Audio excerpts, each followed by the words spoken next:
mọ́lẹ̀ lọ́nà ìtọ́. Kí gbogbo ẹ̀ ó lè dópin. Ijó àjùmọ̀jó ọ̀gbọ́dọ̀ díjó nìkan ṣoṣo. Kọ́rọ̀ wa má dàgbé ẹni tó fajá ẹ̀dẹ̀gbẹ́ ìkookò. Tọ́wá lọ rè é dúró lókèrè tí ń wòran. Wọ́n fẹ́ pàdánù olóore rẹ̀ ní o. Àsùngbàgbé òní kàn mí. October 29, 2021 níwájú Benin Republic Embassy 2124 Kulurama Road NW Washington DC gangan ni. Aago 9 òwúrọ̀ ni yóò bẹ̀rẹ̀. Bẹ́ẹ̀ni ṣẹ́ńtì ní ìlú Mẹ́gàbẹ̀lì. Endorsed by Yoruba Self-Determination Group and Media. Olùkéde ìgbìmọ̀ Tajudeen O Adejamiu. Alhaji Nono Banjo. Ààrẹ Àlùmọ́rò. Prọfẹ̀tà Ayọ̀délé Ológunlolúwa. Fún àlàyé síwájú sí www.megarally.org tàbí info@megarally.org. Olóyè Sunday Adéyẹmọ Ìgbòho ṣá. Mo fi Ọlọ́run tó lẹ̀ mẹ́rin búra. Nìkan ò ní ṣe ọ́. Ìgbòho hero wa ni akọni tó ń jà fitafita kí Yorùbá ó lè kúrò lóko ẹrú ọ̀tá ẹ̀ ó kulẹ̀ jẹ́ ní.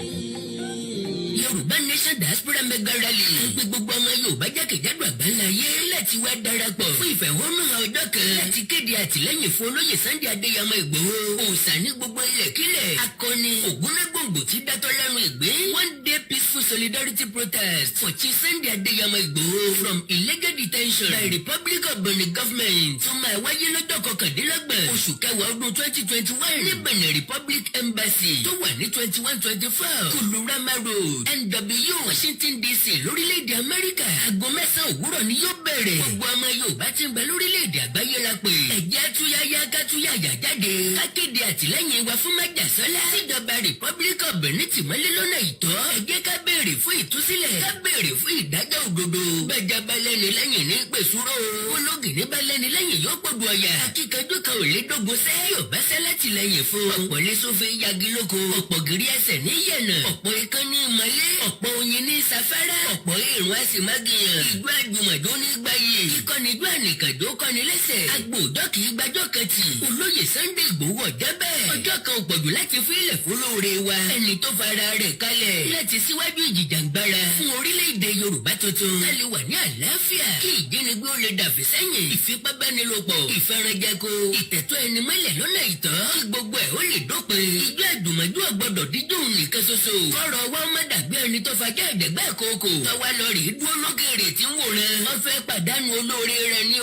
Àsùngbàgbé òní kàn mí. October 29, 2021 níwájú Benin Republic Embassy 2124 Kulurama Road NW Washington DC gangan ni. Aago 9 òwúrọ̀ ni yóò bẹ̀rẹ̀. Yorùbá Nation Diaspora Mega Rally endorsed by Yoruba Self-Determination Group and Media. Olùkéde ìgbìmọ̀ Tajudeen O Adejamiu. Alhaji Nono Banjo.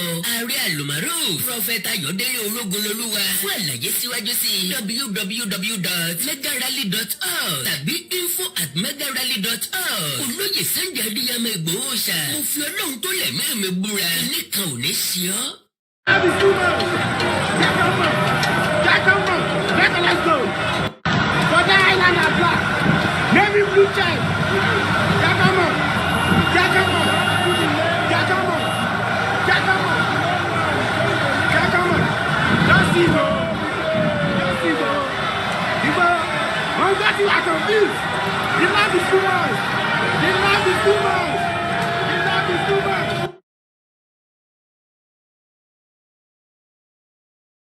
Of Saudi Arabia, an international team attempts to solve an ancient mystery. Enigmatic stone structures, thousands of them, scattered across hundreds of kilometers of desolate desert. Who built them? When you see the archaeological sites perched up in places and you wonder, what's the symbolism of that? Saudi Arabia is opening up to research thousands of never-before-studied ancient sites. This is an area that has had very little archaeological explorations. So we're kind of like explorers, really. They're finding evidence of mysterious prehistoric ritual. We quickly understood that this was something big. Are these massive symbols left by a lost civilization?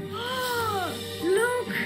Who were the architects of ancient Arabia?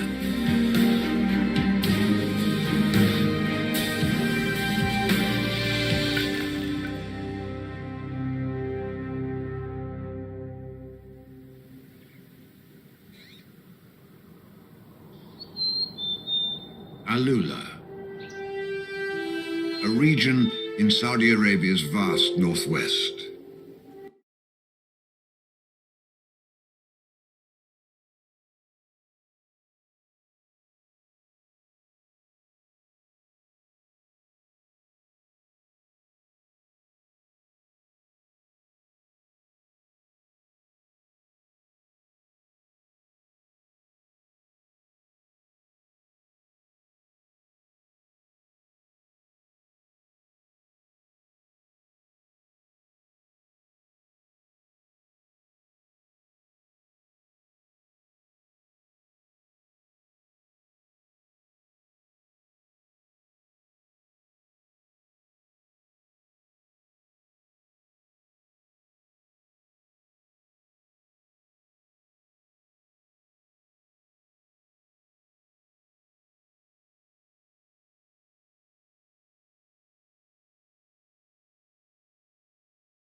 I've just brought the sound back out. Sorry about that. I've seen it. Don't worry. It's back on. It's back. It's back. Don't worry. I normally mute my mic just as we end the broadcast. I can see. Don't worry. I can see that the mic is back on. Don't worry. It won't take long. Not even about a minute. Good morning and welcome as you're settling in.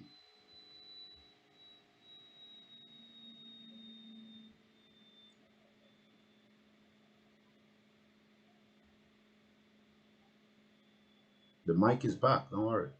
The mic is back. It's back on.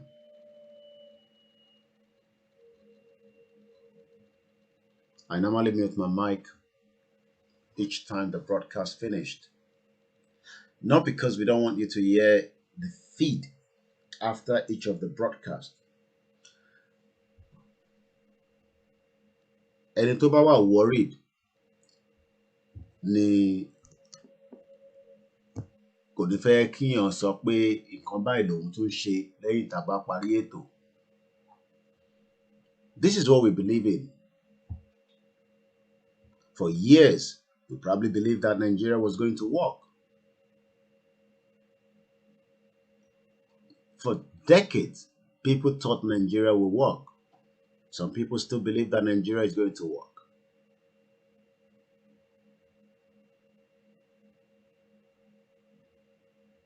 Millions of people expect Nigeria to work. Hundreds of politicians are gathering to make sure that they deceive you into the hope that Nigeria is going to work. Millions of Nigerians will be given the false impression that Nigeria is going to work.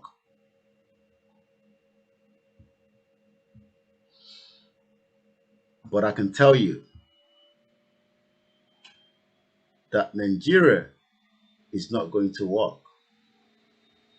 It is too late.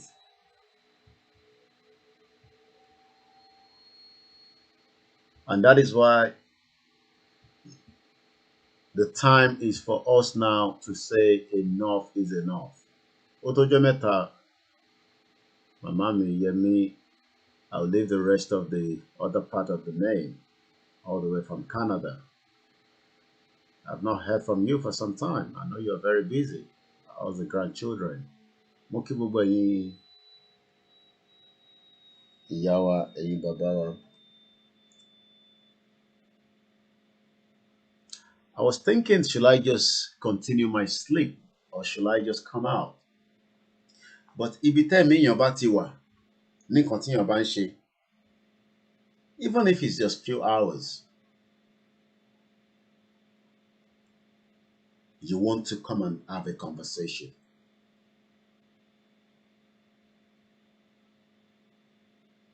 Millions of Nigerians are confused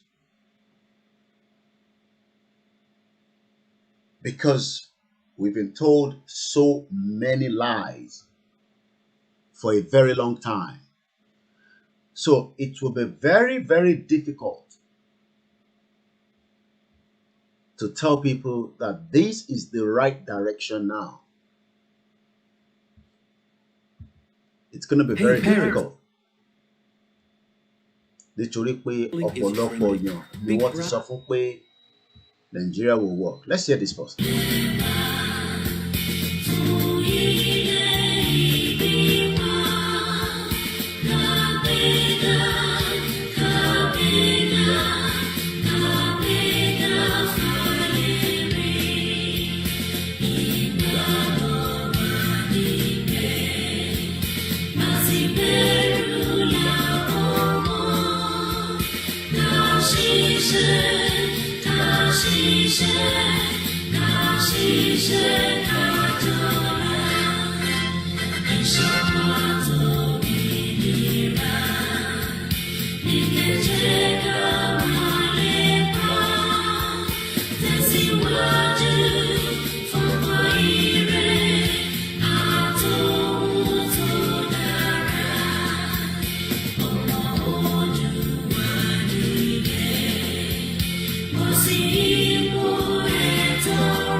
The time here is exactly 3:22 a.m. It will be different time zone in different part of the globe. I'm broadcasting from London, the 26th of October 2021. The good thing is, even if YouTube, Facebook, Twitter decided to wipe away all our videos, 1,000 years from now, people will still be able to have those archives somewhere, even if I don't have it myself. People think we're going to be here for the rest of our life forever. No, we're only here for a short period of time and for a purpose. And that takes me back to just the video I was showing you at the beginning of the broadcast.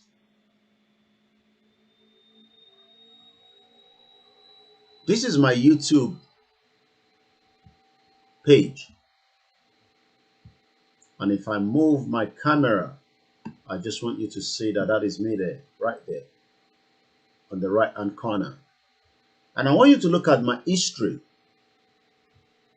This is what I do and watch when I'm not online.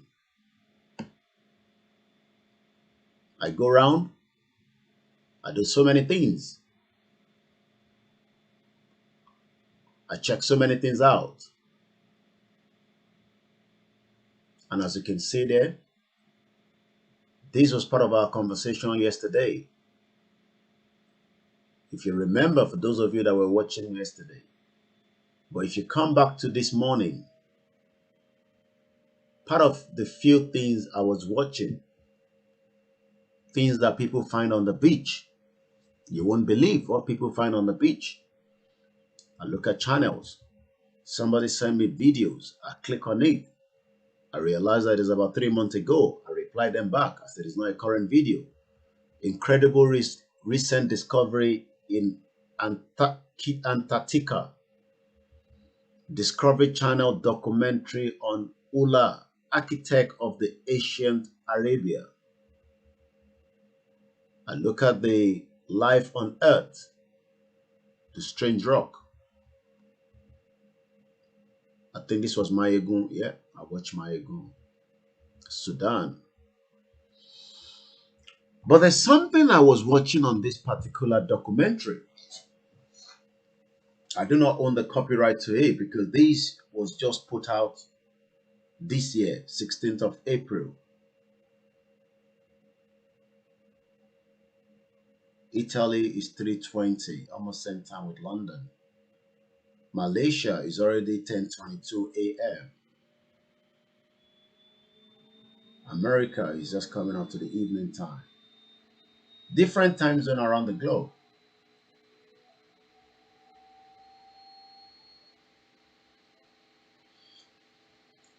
Mo fẹ́ ká wo it just another maybe few seconds of these. A land of stunning beauty. It was once a thriving crossroads. Àwọn ẹ̀yà kan ti wá, àwọn kan ti lọ. Àwa náà wà níbí báyìí tó bá tó àsìkò kan a máa lọ. Regardless of whoever you are, regardless of how powerful you are, àti rí ọba tó jẹ́ pé a nífẹ̀ẹ́, ó padà lọ náà ni. Àti rí àwọn tí a ní tẹ́ pé a like gan, for whatever reason, they've gone. Whether natural death, death that is not meant to happen, whatever it is. Ẹ̀yà kan á máa wá, gbogbo eléyìí tá à ń ṣe nísìnyí is what they call footprint. But it's a footprint that we want to be able to be remembered because of our own generation that is coming. I remember when we were in school, we were told Mango Park founded River Niger. Now we realize that it is all lies.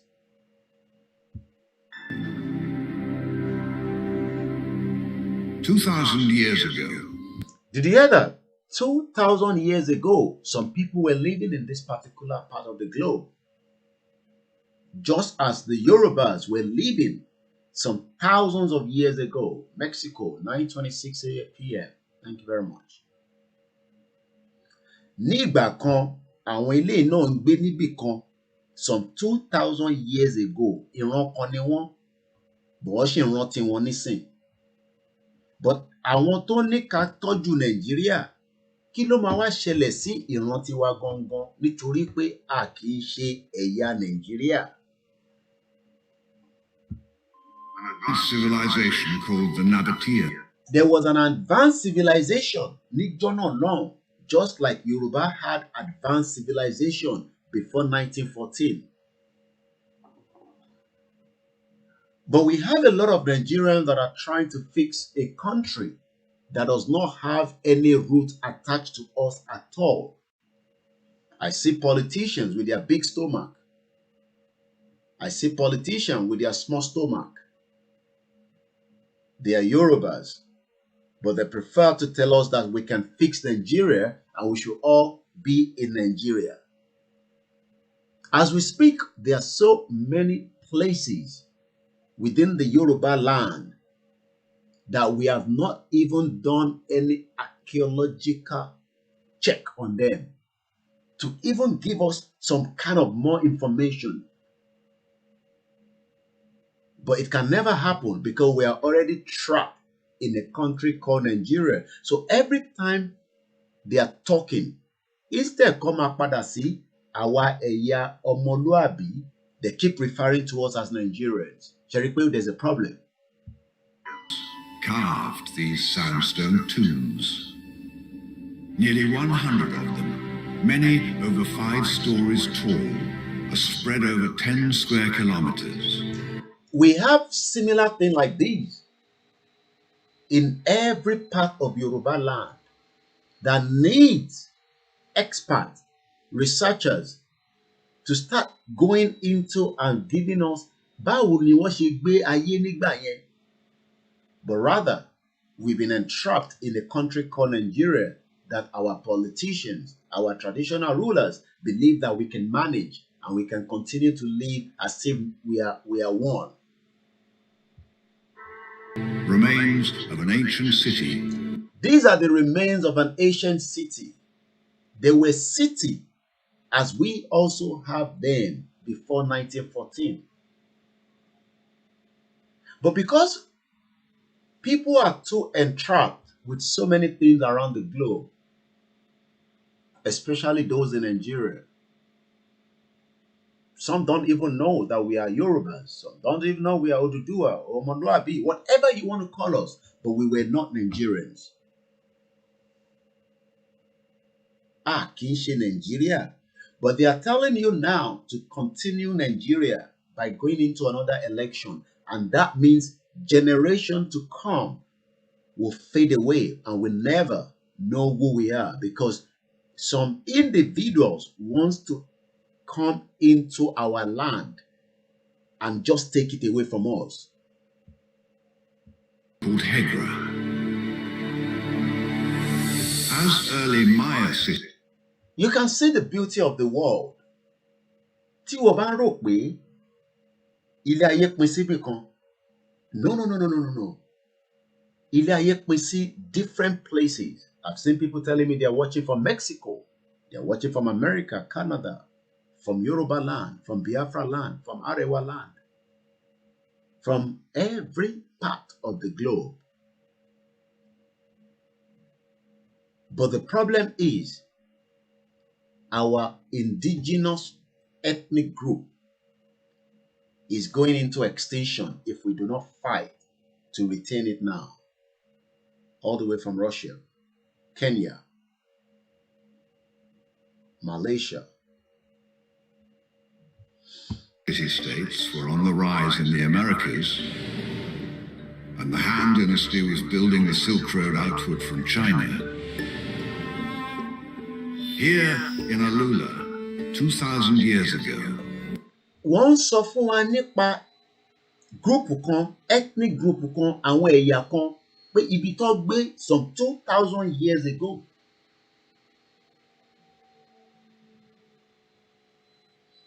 But we are now being told to forget our past and move on as if nothing has happened during the civilization of our past before àwọn òyìnbó, àwọn aláwọ̀ funfun got into our land as strangers, as people that were lost. We accommodate them, we fed them, we kept them, together until they start telling us, no, you cannot run your own operation anymore like this. We will give you a different way to operate, until they finally took over.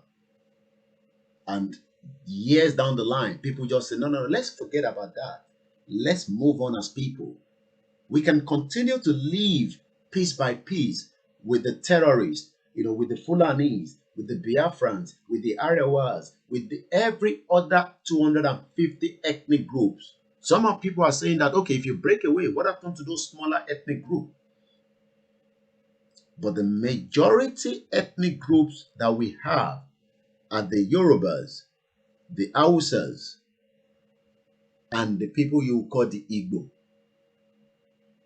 But we now have another ethnic group that have been planning in advance for decades on how to maneuver and move every other 2 ethnic groups that are the largest among the 3 on one side, while we become puppets controlled within our own indigenous territory.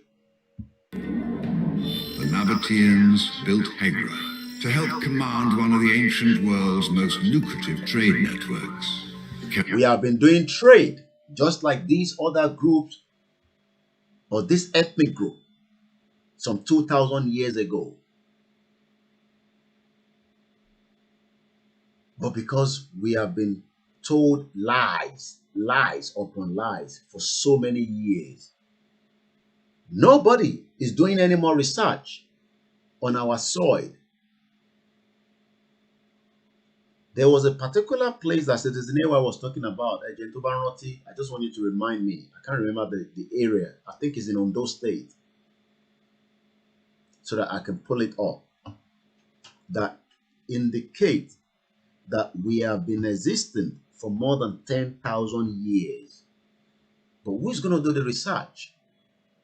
When our people are still hungry, when our politicians are no more concerned about putting in those research to prove to the international, our politicians are by putting people out there, research, and we can take all this research and take it to the international community and say, you know what? Believe we now have evidence to say that we have been in existence prior to now. Some people say we are the people before Adam. But how do we prove that to the international community if no research has been done? No archaeologist has been put out there to go and do more research and give us that authenticity. But rather, one bomole,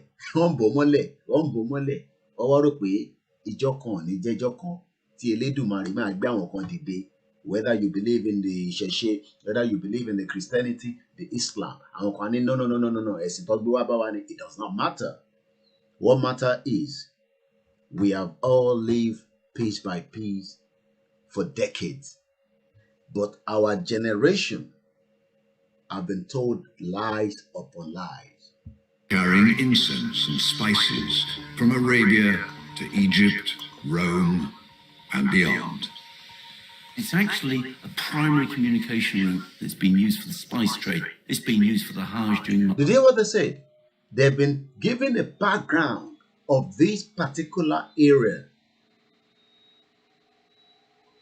We have experts within the Yorubas. We can bring other international bodies to give us that support to do what we call archaeological area of all our land, to give us precise time because the technology is there today. Okay, somebody said the place is Oba Ile in Ondo State. Okay, I think I will just quickly let me just put that out. Oba Ile, Ondo State. Olorúkọ kan tí Citizen I can't remember the name. The untold story of the Yoruba on the, okay, let's look at this one. The need to contribute to this article initially arose partly following an introduction that somebody did about me some time ago. This was in Akure in Ondo State. I was introduced to a gentleman as an indigenous of Oba Ile, but immediately exhibited the bewildering surprise as according to him, it was the first time ever he would hear of anyone claiming to be an indigenous of Oba Ile. Yet he claimed to have lived in Akure for more than a decade. Apparently, he had been misled into believing that Oba Ile was an extension of Akure, the capital city of Ondo State. It was created by the people who left Akure to settle there. I'm not sure whether it's this one, but we'll just leave this one for now.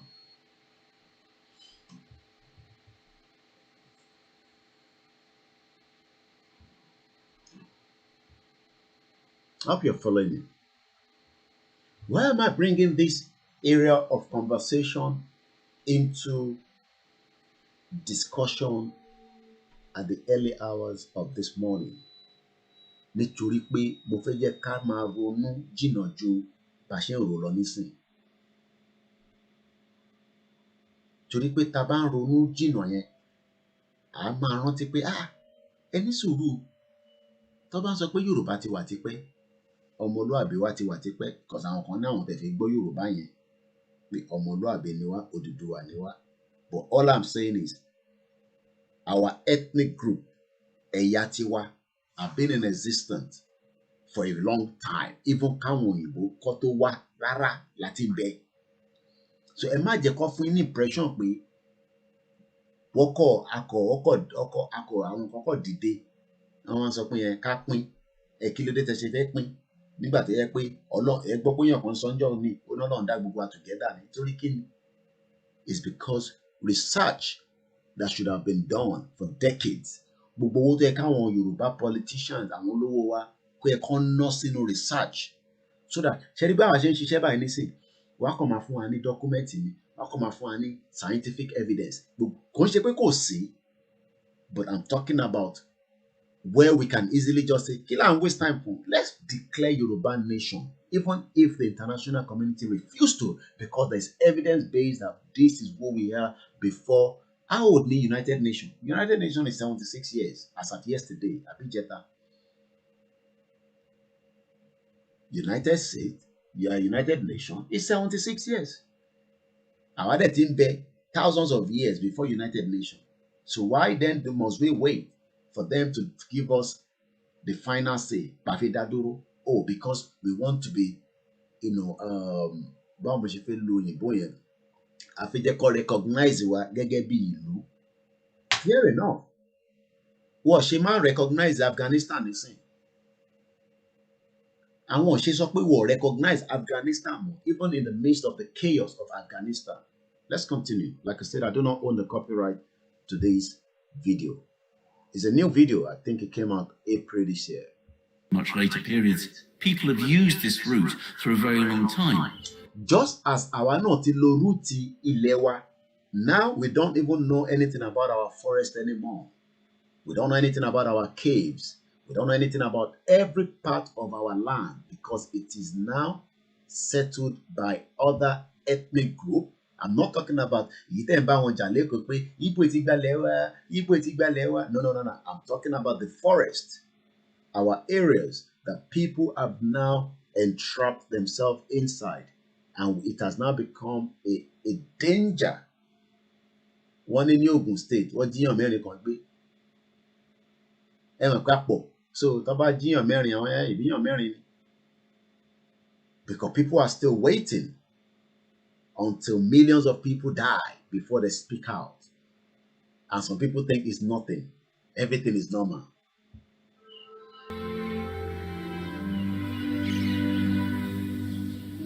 Over 500 years before the Nabateans, Ó ń ṣàlàyé fún wa pé some 500 years ago, táwa náà bá tẹ̀sọ́ pé okay, 500 years ago, ibo gangan la wà. We are talking now that 1914 to 2014 is 100 years.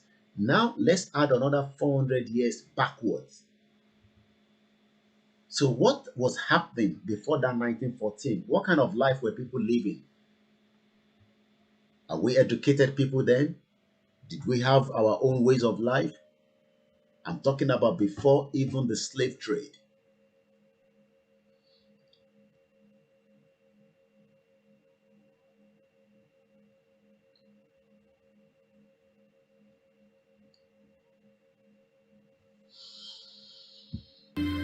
the biblical city of Dadan flourished.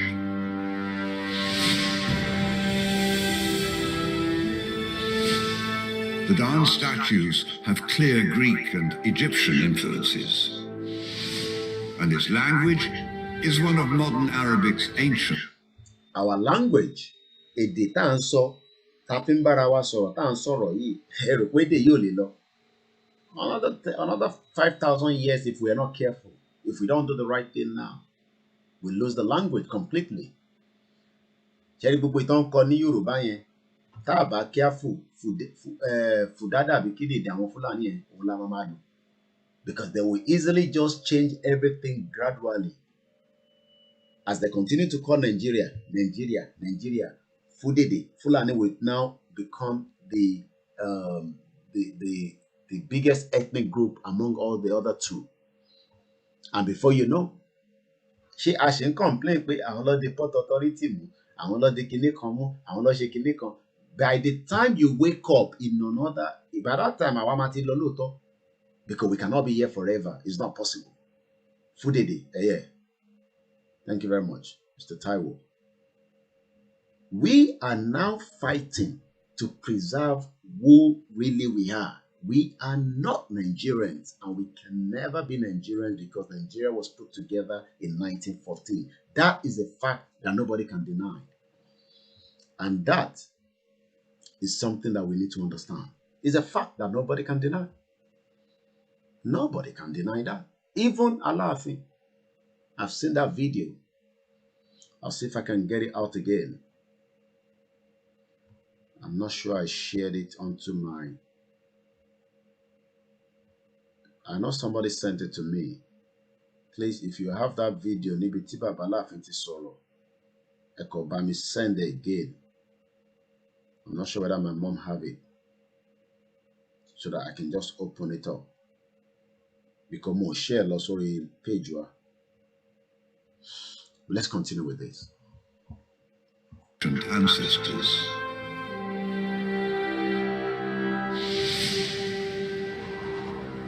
But scattered among these known sites, Just the same way you are looking at all these. Ó wà lọ́dọ̀ tiwa náà.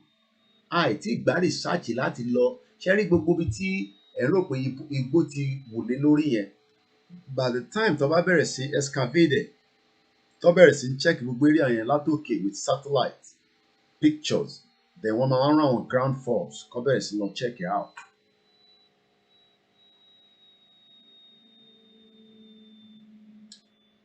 By that time, we will know that we have caves, we have places right on the ground.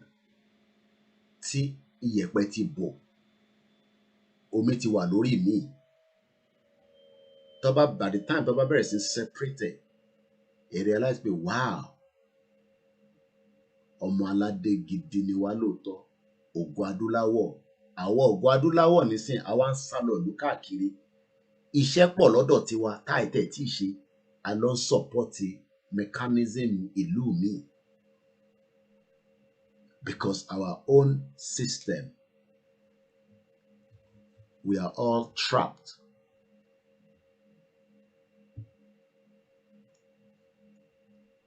We are trapped in that system.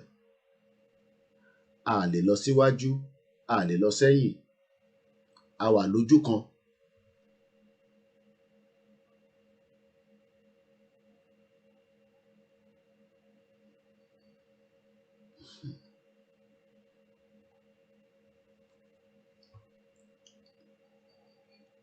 Mo wà lórí program o. Mo wà lórí. Okay. All right, my check. All right, my check it. All right, then. I should go.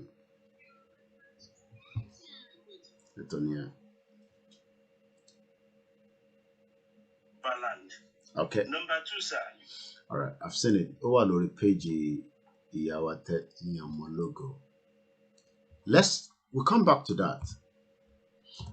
Like I said, while I was watching that, I was also watching this.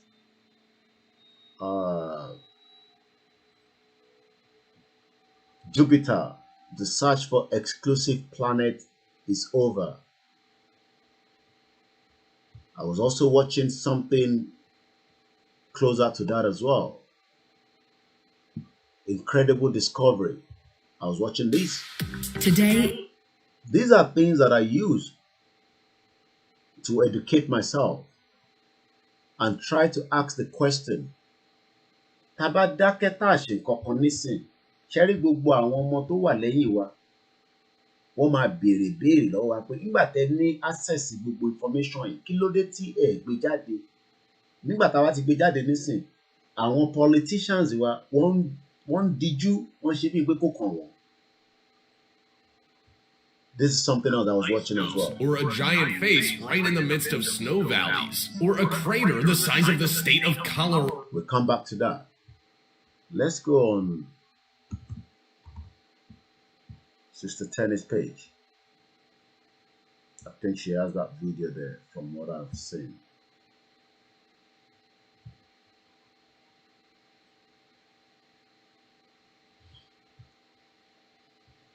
Then okay.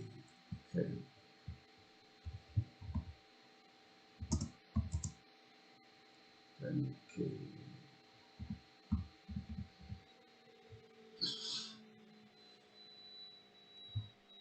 lẹ́ẹ̀kan sí mo kí gbogbo àti darapọ̀ mọ́ wa.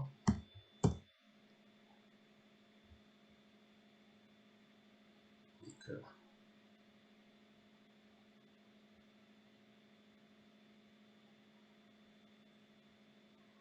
Why is it not coming out? All right, let's do something. Let me just share it straight into my page. That will be much easier for me to see. I'll just share it and drop it down there. A very good morning and welcome to the broadcast. We're better off to fight now before it is too late. Let's come back here. Archaeologists are discovering more here. We have a lot of places that needs to be discovered in Yoruba land. So many places untouched. Tá bá ń sọ pé nípa natural resources, ó pọ̀ jaburata.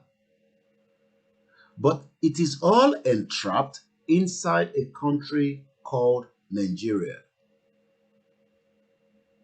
And that is why if we continue to be Nigerians, we are also losing our own real identity. Ibi tí mo fẹ́ lọ gangan nìyẹn.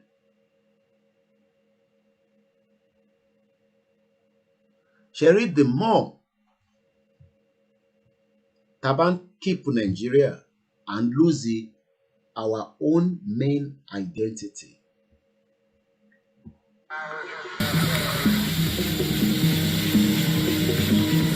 Much more. Traces of civilization. Reason to watch gbogbo eléyìí. Just to summarize it, I've watched it. We're not going to watch the whole video because that's not what I want to use tonight. I just want us to have an idea. Because tí bá ń fẹnu sọ tí mo show yín kò lè dàbí pé kẹ́rí. There's an agenda for this reason why they're doing all these. And that will bring me to part of that video here, which I'm going to play from this side. Alula is being unveiled on the global stage with one try láti unveil it back into the global stage for tourism. Ibi tí mo fi lò gangan nìyẹn.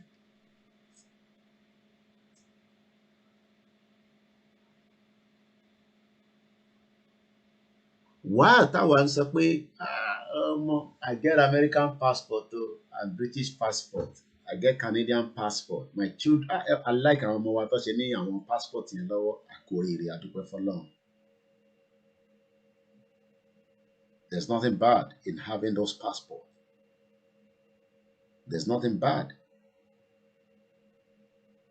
to have alternative passport to a passport that is valueless. Ṣé mọ̀ pé passport tiwa àti ti Burundi àti ti Congo ìlú méjèèjì yẹn better.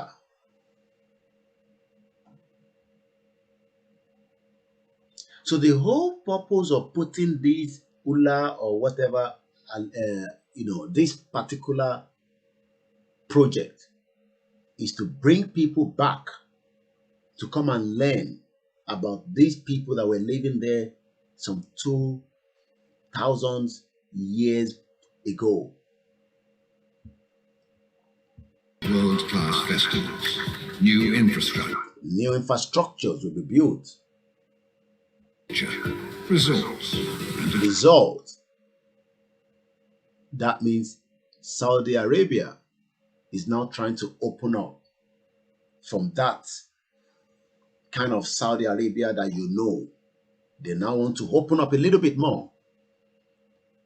But while we are working with the devils of the Fulanis that is keeping our own identity, one keep identity tiwa and keep identity Nigeria. We are keeping the identity of Nigeria. Some people are so proud to hold that passport. They don't even know the genesis of that passport. Some people think because, oh, I want to show you in Nigeria, and then, so why do you have to disintegrate Nigeria? Who are you to come and disintegrate Nigeria? Who are you to be telling us what to do? And you can't sit down in UK and be telling us this is how we're going to do it. We have politicians on the ground that can fix the problem. You're wasting your time. The politicians are dining with the Fulanis that 1,000 years from today, you cannot change their mindset. Attractions. An ambitious plan will turn the entire 20,000-kilometer region into a living museum. Did you hear what I said? An ambition will turn this old documentary that I've been showing you into a new phase.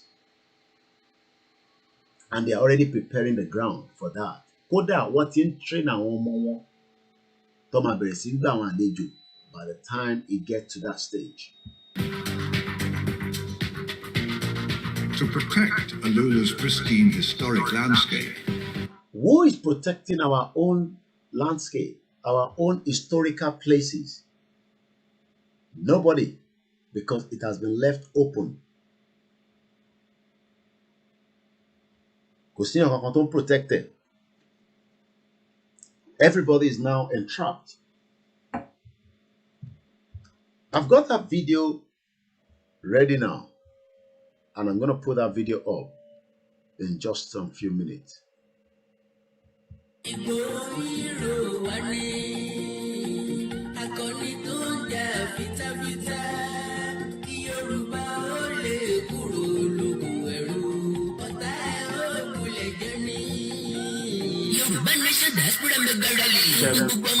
Yoruba àgbélé.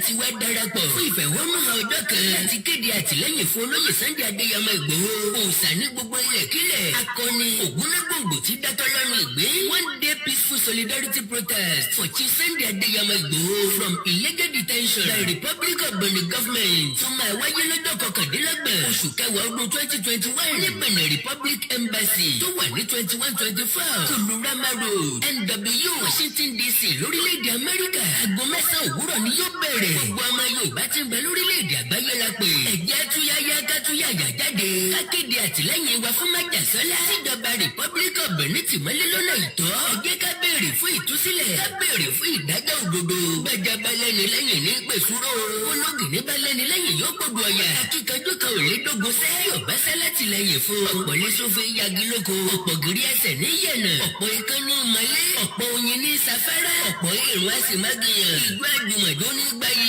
kíkọ́nijú ànìkànjó kọ́ni lẹ́sẹ̀ agbóòjọ́ kì í gbàjọ́ kan tì olóyè Sunday Ìgbòho ọ̀jẹ́ bẹ́ẹ̀ ọjọ́ kan ò pọ̀jù láti fílẹ̀ fólóore wa ẹni tó fara rẹ̀ kalẹ̀ láti síwájú ìjìjàngbara fún orílẹ̀-èdè Yorùbá tuntun kálí wà ní àlàáfíà kí ìjínigbé ó lè dàbí sẹ́yìn ìfipábánilòpọ̀ ìfẹ́rẹ́jẹko ìtẹ̀tọ́ ẹni mẹ́lẹ̀ lọ́nà ìtọ́ kí gbogbo ẹ̀ ó lè dópin ìjọ àjùmọ̀jó ọgbọ́dọ̀ dídùn nìkan ṣoṣo kọ́rọ̀ ọwọ́ má dàbí ẹni tó fajá ẹ̀dẹ̀gbẹ́ kókò káwa lọ rèé dúró lókèrè tí ń wòran wọ́n fẹ́ pàdánù olóore rẹ̀ ní o àsùngbàgbé ò ní kàn mí October 29 2021 níwájú Benin Republic Embassy 2124 Kulurama Road NW Washington DC gangan àwòrán ni yóò bẹ̀rẹ̀ Yorùbá Nation Diaspora Mega Rally endorsed by Yorùbá Self-Determination Group and Media olùkéde ìgbìmọ̀ Tajudeen O Adéjamiu Alhaji Nunu Banjo ààrẹ àlùmọ́rò Prophet Ayọ̀délé Ológunlolúwa fún àlàyé síwájú sí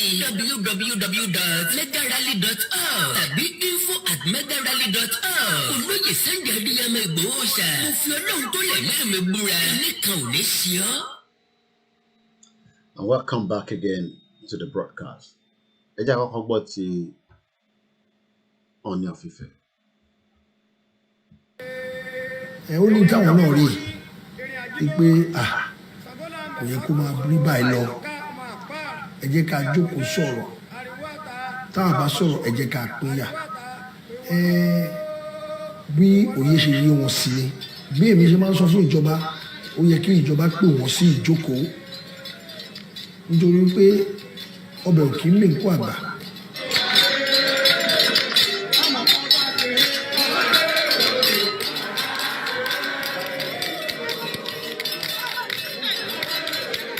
Ọlọ́run Olódùmarè àbá mi dúró ti Sunday Ìgbòho ibi ló gbé dàgbà Ifẹ̀ ló gbé dàgbà gbogbo tó dà láyé ẹ̀ orí ilẹ̀ Ifẹ̀ ni Ifẹ̀ àti Mọdákẹ́kẹ́ ilẹ̀ Ifẹ̀ gbogbo ẹ̀ gbogbo tó dà láyé ọmọlé ni ṣùgbọ́n bó ṣe bẹ̀rẹ̀ ó fẹ́ jà fún ẹ̀tọ́ ìran ẹ̀ ibi tó ti wá ni wípé ìrẹ́jẹ pọ̀ ó dẹ̀ dìde torí àwọn ọ̀pọ̀lọpọ̀ àwọn èèyàn tó ti pa ní Òkè Ògùn ní gbogbo ibi tí ó ti wá èèyàn kan náà ló máa dìde ṣùgbọ́n àdúpẹ́ lọ́wọ́ Ọlọ́run Olódùmarè fún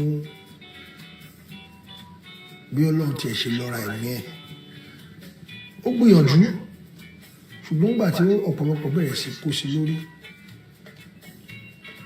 lọ́tùn lósì nítorí pé mọ̀jàmọ̀sá ó ní ìyá kíkanjú ọ̀pọ̀lọpọ̀ ènìyàn máa jó lọ mọ̀ ń wẹ̀ yẹn ni o máa jó lọ mọ̀ ń wẹ̀ yẹn ni torí pé tó bá di pọ̀nrán dídá ta ló máa rí ṣùgbọ́n tó o bá ti fi tọmọdé bọ nǹkan mo ti lọ sí ọ̀dọ̀ olórí orílẹ̀-èdè wa Muhammadu Buhari rí tí a ti tẹ pẹpẹ ọ̀rọ̀ yìí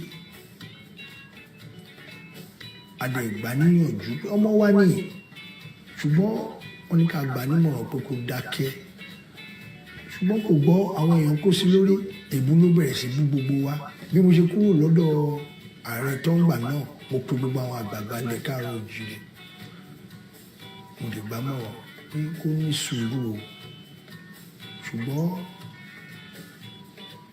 àwọn ọmọ káàárọ̀ oòjíire máa jó lọ mọ̀ owó ẹ̀yìn ẹ̀ wọ́n bẹ̀rẹ̀ sí yìn wọ́n ń sá oríṣiríṣi ọ̀rọ̀ ló sọ ṣùgbọ́n ọmọ wa náà ni Olódùmarè ló ní ìdáríjì lọ́wọ́ Ọlọ́run lọ́wọ́ àti dáríjì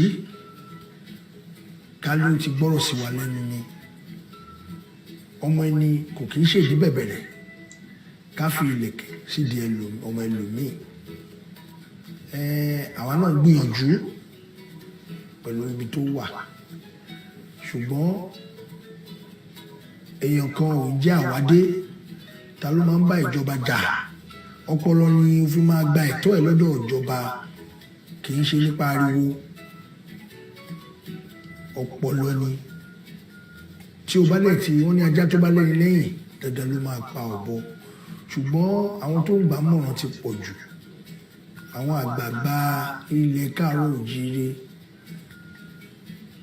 tó bá fi tí wọ́n ṣe kó yé bú àgbà mọ́ gbogbo ìgbà tí ọ̀rọ̀ yẹn ṣẹlẹ̀ ọpọlọ ni ó yẹ kó fi ṣe èèyàn kan òun dìde pé ìwọ ló fẹ́ ja ìjà fún òmìnira ẹ jẹ́ ká kọ́kọ́ tọ̀ ní ọ̀nà kí a jókòó kí a sọ̀rọ̀ àwọn olóṣèlú wà ń bẹ̀ wọ́n lè mọ́. I'm gonna pause it there. Mo fẹ́ kẹ́ rántí ibi tí bàbá wa sọ̀rọ̀ dé. Let's come to this one. Nation for Yoruba nation has attained a very high, I don't know how to describe it, these days. And nothing has been done because Nigeria is not working for anybody. It's not working for the So I said Nigeria is not working for the others, it's not working for the rich, it's not working for the poor. Network is bad. Are you listening? Yes, sir. The network is bad. But to your question, the letter I wrote was, there are two very important letters I wrote to the presidency about the situation in Nigeria within the context of Yoruba nation. One I wrote is very, very exclusive letter. I thought they would reply, telling them we have internalized religion and that Yoruba do not take any religion from anybody under force. That Yoruba nation has had its own methodology in planning the state and the apparatus of power. Coming to Nigeria It was not a mistake that Nigeria, the Alaafin was represented in 1914 as the only Oba in Yoruba land to go to Suguru to sign the amalgamation treaty. What the Alaafin signed was the preservation of Yoruba government, ethics, and our ways of life. That nothing must derogate or detract from that situation. And that Yoruba nation will not be in danger. Those assurances was given before she appended it. I'm going to pause it there as well. Both our royal fathers. It's good at least we know what they have in their mind when interview get to them. Because this is the first time that we are really getting their own opinion. I will allow phone line to be open. We'll play a little bit more from these, but we take calls. I've been reading some of your comments.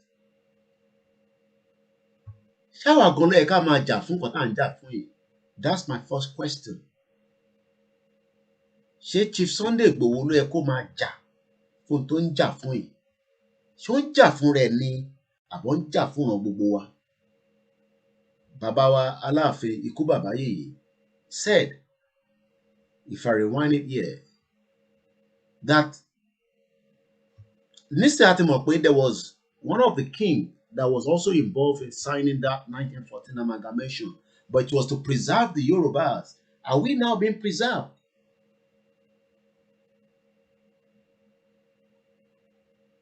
Are we being preserved? Ǹjẹ́ wọ́n preserve wa from the danger of being part of Nigeria? Let's see a little bit more. Derogate or detract from that situation. And that Yoruba nation will not be in danger. Not be in danger. So are we now not being in danger? Are we in danger or not? Ǹjẹ́ ṣénu danger la wà lọ́wọ́lọ́wọ́ àbí àsí nínú danger? Because that was part of what we signed for. If this is what is coming up now, látọ̀dọ̀ àwọn bàbá wa. Those assurances were given before she appended. Those assurances were given to the then Aláàfin before they apprehended that signature.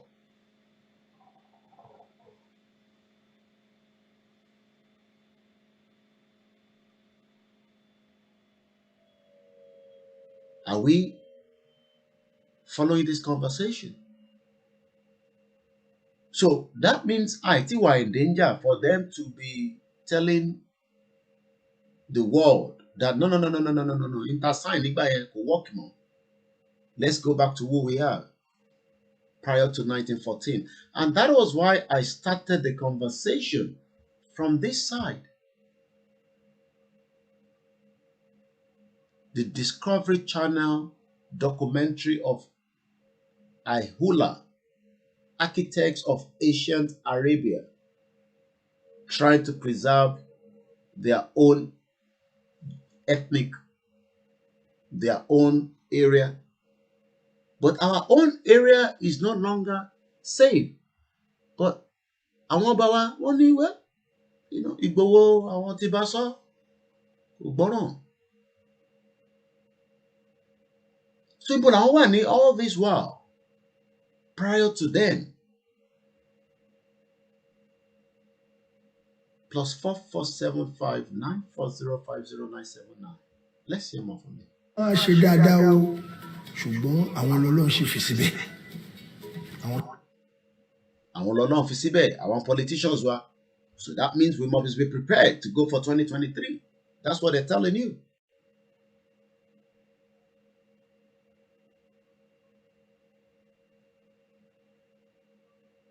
Àwọn lọ́lọ́run fi síbẹ̀, àwọn olóṣèlú wa. You might not agree with them, but àwọn lọ́lọ́run fi síbẹ̀. Do you agree? Pé àwọn lọ́lọ́run fi síbẹ̀. So jẹgúrújẹrá Tinubu tó tún gbogbo Èkó ṣe tó hospital for 8 years àbí Ambode àbí Dàpọ̀ Abíọ́dún and the rest of all the Yoruba politicians àwọn Ọlọ́run fi síbẹ̀ àwọn ni Ọlọ́run fi síbẹ̀. Okay. òṣèlú Ṣé òṣèlú là ń ṣe ni àbí ọ̀jẹ̀lú?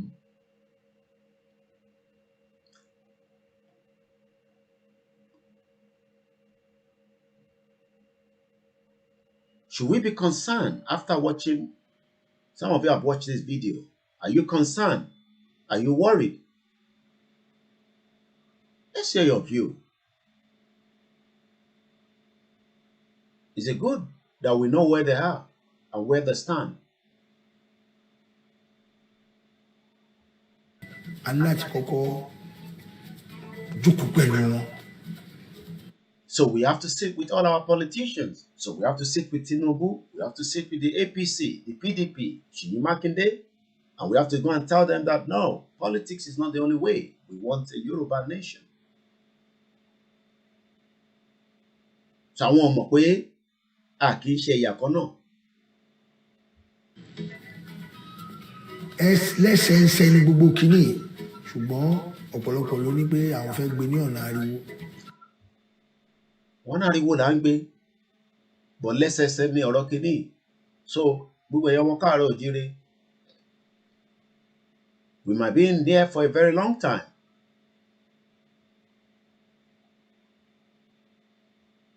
We might be fighting this cause for another 30 years. After all the politicians are now in their 70s, in their 80s. Àwọn tó ń ṣe lọ́wọ́lọ́wọ́ nísìnyí by the time táwọn bá ti ṣe tán tó hand over fáwọn ẹlòmíì, àwọn náà ti máa lọ in their 80s. Ẹ wo gbogbo àwọn bàbá wa tó wà in their 80s. Àwọn tó ti ń ṣe bọ̀ tẹ́lẹ̀. Àwọn èèyàn get it right. Àwọn ilé try láti fi get it right. Our present generation politicians ní fi get it right. To fix Nigeria for every Nigerian. To make Nigerians a place that is durable to live in our towns, villages. We have a caller that is coming through. Let's hear what they have to say. Hello. Hello. Ẹ káàbọ̀ sórí ètò. Ètò ni ẹ. Ètò ni ẹ. Ṣèdùmá. In the first time, bàbá wa ọ̀ọ́dún, wọ́n ní Ọlọ́run ló yan àwọn olóṣèlú síbẹ̀. Ìbáwá ìjọba bó ti sọ, a ti sọ pé déédé wọn lọ sí ọ̀nà tó pè wá àfẹ́mọ́. So òfìṣẹ́ Ọlọ́run jáde nígbà ọdún bẹ̀rẹ̀ àwa ìyọ̀lá lọ́tọ̀ tí ó rùn, a kò ní ó sì kálábò sí fún wọn. Nígbà tó kú tọ́lẹ̀ ẹ̀rọ rẹ̀ pè wá aláàjì mọ́. Àbẹ̀ nígbà tó lọ tọrọ ìgbésí ayé wa lọ́wọ́ pé bá la ilé ìrìn ìgbésí ayé wọn ayé wa. Àbí ẹ̀jẹ̀ rí sìn. Mo ń gbọ́ yín. Bẹ́ẹ̀ wọ́n tó kọ̀ ọ́ ní ọ̀bá wa ọ̀ní bóyá kí wọ́n yí títọ̀ ọ̀rọ̀ ẹ̀ náà ṣe ń sọ yẹn because we are under government. Ọdún òótọ́ nínú ọ̀rọ̀ wọn kò tó ọdún òótọ́. Òtàkìlá òótọ́ ẹ mọ́lẹ̀ kò yí sì fún wọn.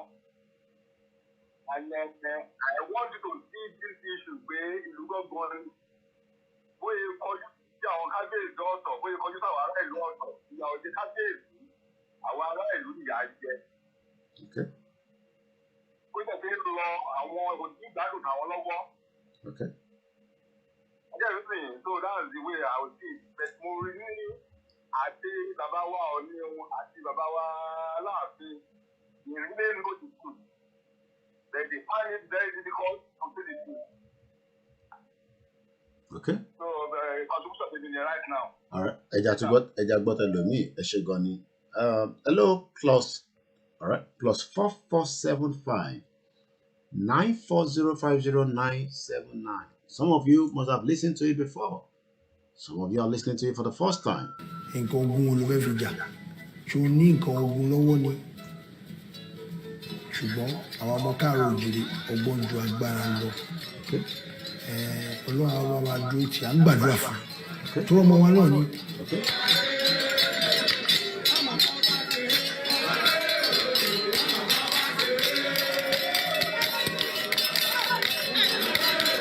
Kárìn kápọ̀ yíyẹ ló máa ń yẹ ni.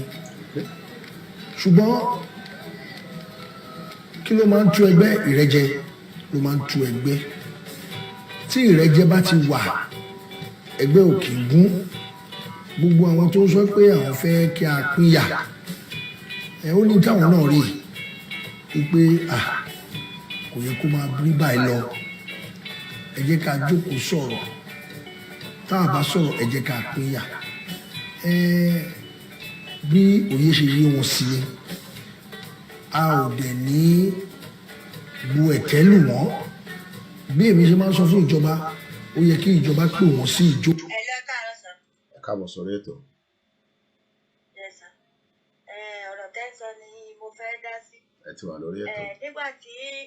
Nígbà tí àwọn bàbá yẹn sọ pé kò tí ì tásìkò, kí ni nǹkan tí ó tí ì tásìkò ń bẹ? At least bàbá Abájá kí tó yẹ ṣáà sọ everything fún wọn, wọ́n dẹ̀ rí gbogbo nǹkan tó ń ṣẹlẹ̀. So wọ́n mọ̀ nǹkan tí wọ́n ń ṣe, kì í ṣe pé bí àwọn mọ̀ nǹkan tí wọ́n ṣe. Wọ́n mọ̀ nǹkan tó ṣe, àwọn náà rí bí Nàìjíríà ṣe rí, àwọn náà rí báwọn ọmọ Yorùbá ṣe ń jìyà káàkiri. Ṣèbí àwọn náà sọ, ṣèbí bàbá Bọ́ọ̀nì yìí sọ pé àwọn tó wà nílùú òyìnbó pé àwọn náà rí gbogbo nǹkan tó ń ṣẹlẹ̀. Àwọn náà rí nǹkan tó ń ṣẹlẹ̀ bọ̀ torí pé ìwà èmi nìkan nǹkan tó ń ṣàwọn bàbá yẹn nìyẹn. At least wọ́n mọ gbogbo àti ayé àtijọ́, wọ́n mọ̀ bí ìlú ṣe rí láyé àtijọ́. Bàbá wa Ọọ̀ni Aláàfin Ọ̀yọ́ wọ́n mọ̀.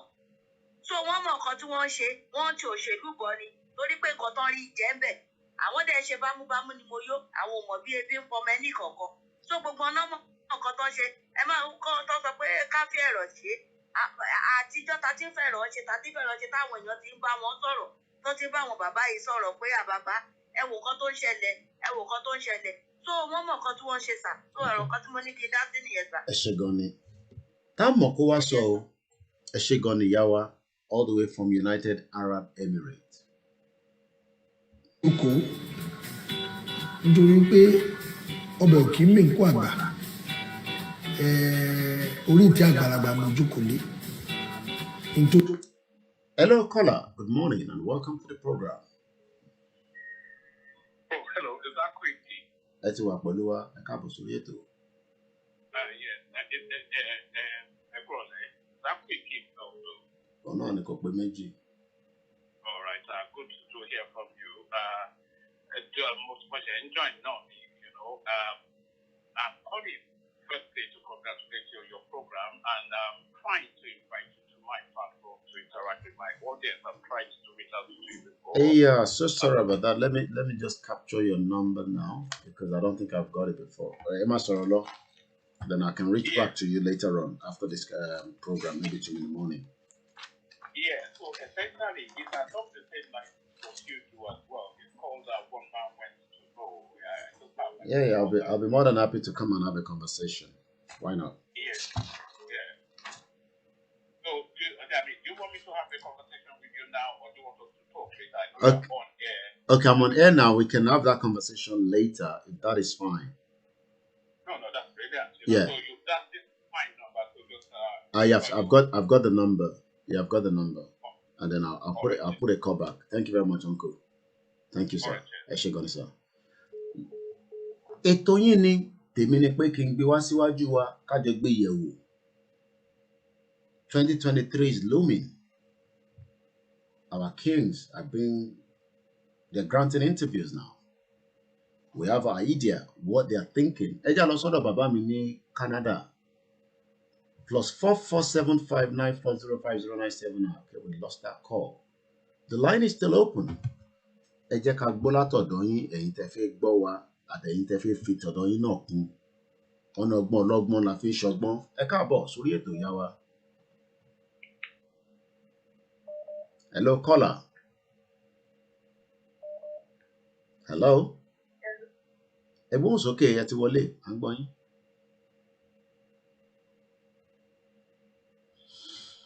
All right.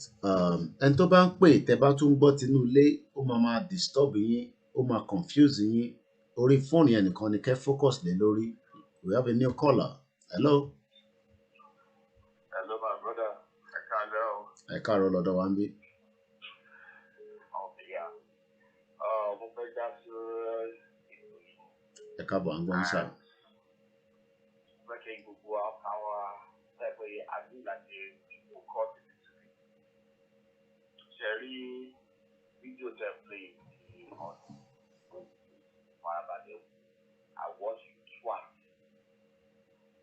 And mo feel pé ọ̀nìkan tó bá padà náà lọ ìtú ètò máa ń ṣe ó yẹ kó wò pé ó yẹ kó wò ṣe ní interview yẹn. Okay. Ó jẹ́ kí everybody mọ̀ pé àwọn ò mind ká máa ní sùúrù bàbá tó bí mi lọ́mọ inú ìṣẹ́ inú ìyá ẹ̀yà tó lóbi mi èmi tó bí èmi náà ti bímọ tí a bá wo irú àwọn ọ̀rọ̀ tí àwọn ọ̀nì sọ yìí pé àjòkò kọ́ sọ̀rọ̀ ọdún wo ló ti sọ pé ọkọ sọ̀rọ̀ gbogbo táìmù 80s and 70s they were saying the same thing that I saw now. Wọ́n ní sùúrù ńgbà yẹn náà ni sùúrù yẹn ló gbé wa débi tá a wà yìí àwa jẹ́ generation ló ní ta wò pé how long la tún fẹ́ fi máa ní sùúrù it is easy for ní láti máa sọ nǹkan tó mò ń sọ náà ó ká wà factual it is easy for him. He was a rich man before he became the honor. Now he's the honor. So he's going to be living on our taxes for the rest of his life. And so by the smart. Our motto by Bino, I think one more in the big kids. I bet you more. Hello, one more Chagari now. Hello, one more Abiola. They will all occupy the most prestigious naira paying job in Nigeria. Even our money no matter means like the contest for senator, contest for governor, even contest for president to carry character. So how long will our common man continue? I say fault on any and it should be fault politician though she the right thing, Abi. Yeah, you could say the fault of the politician, but never will get in Nigeria and law, which is the 1999 Constitution. Okay. It has been treated towards this. So no matter what the politician will call it, bàbá àwọn lè máa mọ̀ pé àwọn lè máa mọ̀ kankan nípa constitution bí a ní láti wáyàn tó máa bá wa ṣàlàyé fún wọn. Ìyẹn lè máa wo tẹ́ bá lọ wo interview yẹn pé ẹ̀rí pé they all know what the problem is. Kí ni ìtumọ̀ pé you were saying that pé kí àwọn èèyàn tó ìtumọ̀ pé ká jókòó tó yàn ní sọ ìgbà pé àwọn náà understand problem and they know that this problem is the constitution. If these people could sit down and we talk about this constitution all over again, things might work better. Àwọn náà bá Buhari sọ̀rọ̀ kò tí ì gbọ́ náà ni wọ́n ní ọ̀rọ̀ máa wà lábẹ́ ẹ̀kún ni.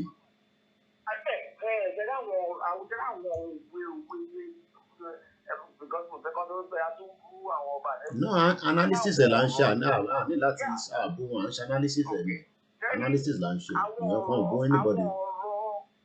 Àwọn ọ̀rọ̀ àwọn àgbàlagbà yẹn pé ọ̀rọ̀ kí ọ̀rọ̀ ń wù ní fún àgbà. Ẹ jẹ́ ká ti ṣe orí what's his name? Gowon was the head of state of Nigeria at the age of 29. Gowon is way younger than Kini now. Bí àsìkò tí tó.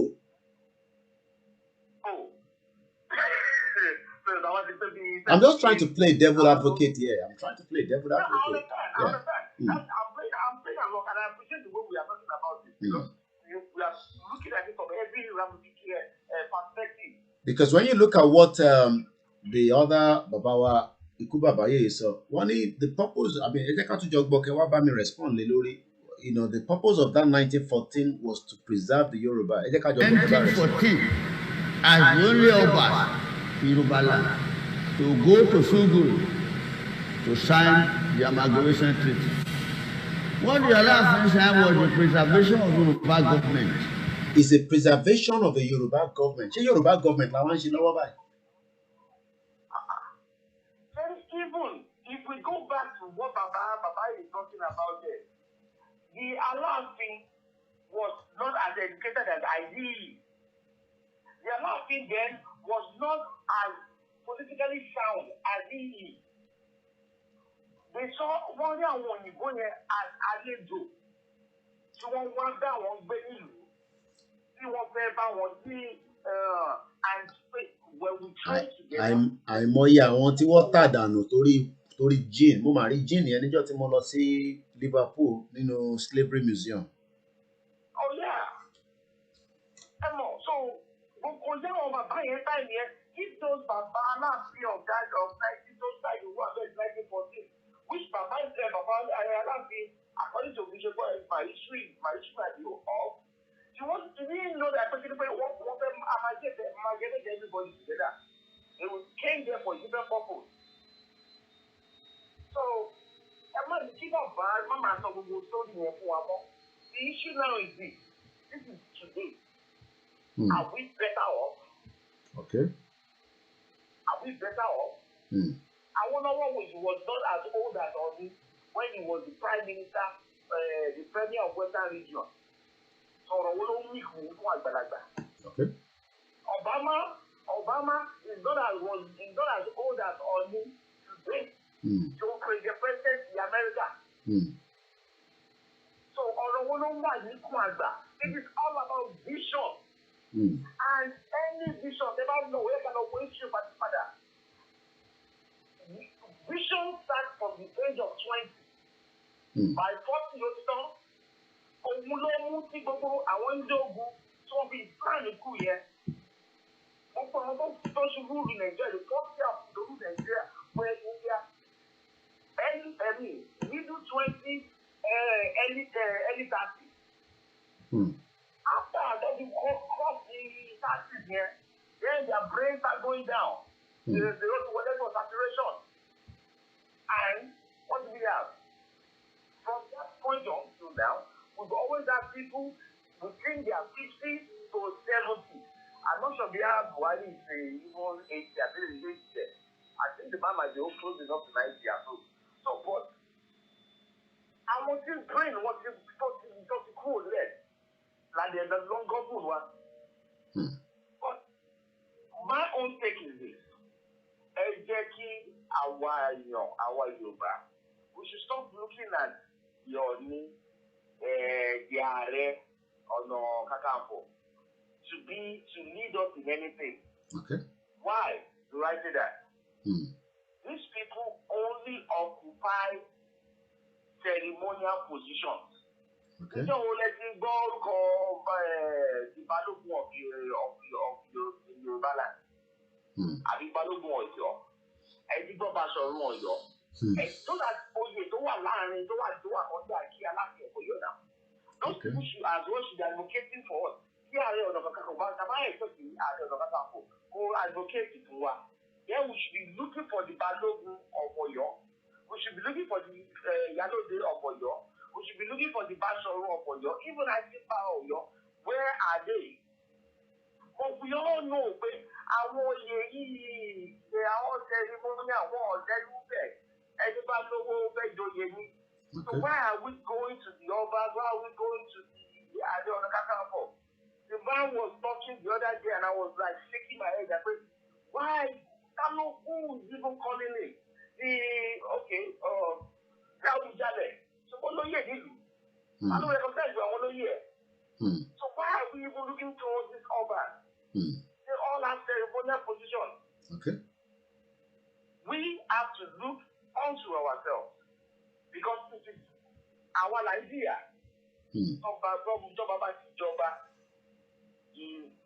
Survival ààrẹ àti àwọn ọmọ ẹ̀ ló máa lò. And they have every right to do that. Okay. All right. Ẹ jẹ́ ká tún gbọ́ ti view ẹlòmíì. Ẹ ṣé gan ni fún èyí tí ẹ bá wa dá sí ní àárọ̀ yìí. Ọ̀rọ̀ la jọ ń gbé yẹ̀wò àìtí sọ̀rọ̀ sí àwọn ọba wa nítorí pé àtó bẹ́ẹ̀ láti sọ̀rọ̀ sí àwọn aládé wa. Àwọn ni wọ́n ṣe interview tiwa ni pé ká ṣe analysis ẹ̀ fún gbogbo èèyàn ọmọ káàárọ̀ òjíire. Kájọ gbọ́, kájọ gbé yẹ̀wò. Ṣátijọ́ gbọ́, àbá àìtí gbọ́. Ẹ já lọ sí Canada. Ẹ kú iṣẹ́ o, Koiki. Ẹ káàbọ̀ sórí ètò. Ẹ ǹlẹ́ o. Àwa nìyẹn. Ẹ kú iṣẹ́ takuntakun Ọlọ́run á máa ràn yín lọ́wọ́ o. Nípa ọ̀rọ̀ bàbá Ọọ̀ni. Gbogbo nǹkan tó ń sọ yẹn. Ó jẹ́ kí èèyàn mọ̀ pé àwọn gan wà nídìí ọ̀rọ̀ Sunday Igboho àti gbogbo àwọn àgbààgbà tó kù tó ń sọ. Ọmọ wọn ni wọ́n dẹ̀ mọ̀ pé ẹni ó ń jà fún gbogbo àwa Yorùbá ni kì í ṣe ara ẹnìkan ló ń jà fún. Wọ́n ní wọ́n lọ sí Àbújá wọ́n lọ sọ fún Buhari. Gẹ́gẹ́ bí èèyàn kan ṣe ń sọ lẹ́nìí kì í ṣe pé ọ̀rọ̀ Yorùbá fẹ́ separate ni bàbá gbé lọ sí Àbújá. Wọ́n ní ọ̀rọ̀ bí gbogbo Nàìjíríà ṣe máa dáa ni. Nǹkan táwa dẹ̀ ń fẹ́ ni pé kí Yorùbá nation ká lè dá dúró. Ìyẹn ni Sunday Igboho tó ń jà fìtàfìtà lé lórí. Wọ́n láwọn kan ló ń ṣì lọ́nà. Anyway gbogbo nǹkan tí bàbá sọ èmi ò agree pẹ̀lú wọn rárá. Èmi ò tiẹ̀ expect pé wọ́n lè máa sọ gbogbo nǹkan tó ń sọ yẹn. Níbo náà wà látijọ́ yìí? Mo rò pé wọ́n wá ní pé Ọlọ́run dẹ̀ máa bá wa ṣe. Sunday Igboho máa jáde. Mo rò pé wọ́n rí pé àsìkò wọn ti ń súnmọ́ lọ́sẹ̀ wá jáde. Kí ni dé tí wọn ò fi jáde látijọ́ yìí láti ṣe ìrànlọ́wọ́? Mo dẹ̀ rò pé nǹkan tí bàbá fi ń sọ̀rọ̀ náà tó fi jáde ni pé wọ́n ń gbọ́ ìròyìn bí àwọn àgbààgbà Ìgbò bọ́ ṣe parapọ̀ láti rí i pé wọ́n yọ Nnamdi Kanu. Mo rò pé ìyẹn ló wá gbé bàbá àti Aláàfin tọ́ṣẹ̀ wá ń sọ̀rọ̀. Níbo náà wà láti ìgbà tí Sunday ti wà ní ìhámọ́? Gbogbo lọ́ọ̀yà kọ lẹ́tà sí wọn, wọ́n ń bẹ̀ wọ́n. Gbogbo èèyàn ń bẹ̀ wọ́n. Wọ́n wá sọ pé Sunday ń bú wọn. Ẹni ẹlẹ́nu kò dé ẹ̀kan náà tó bú wọn òun nìkan. Àwọn nìkan náà ní gbèsè tó gbé wọn là gbèsè lè wà lára àwọn iṣẹ́ tó gbé tó fi bá wa release àwọn ọmọ méjì tó kú àbí báwo.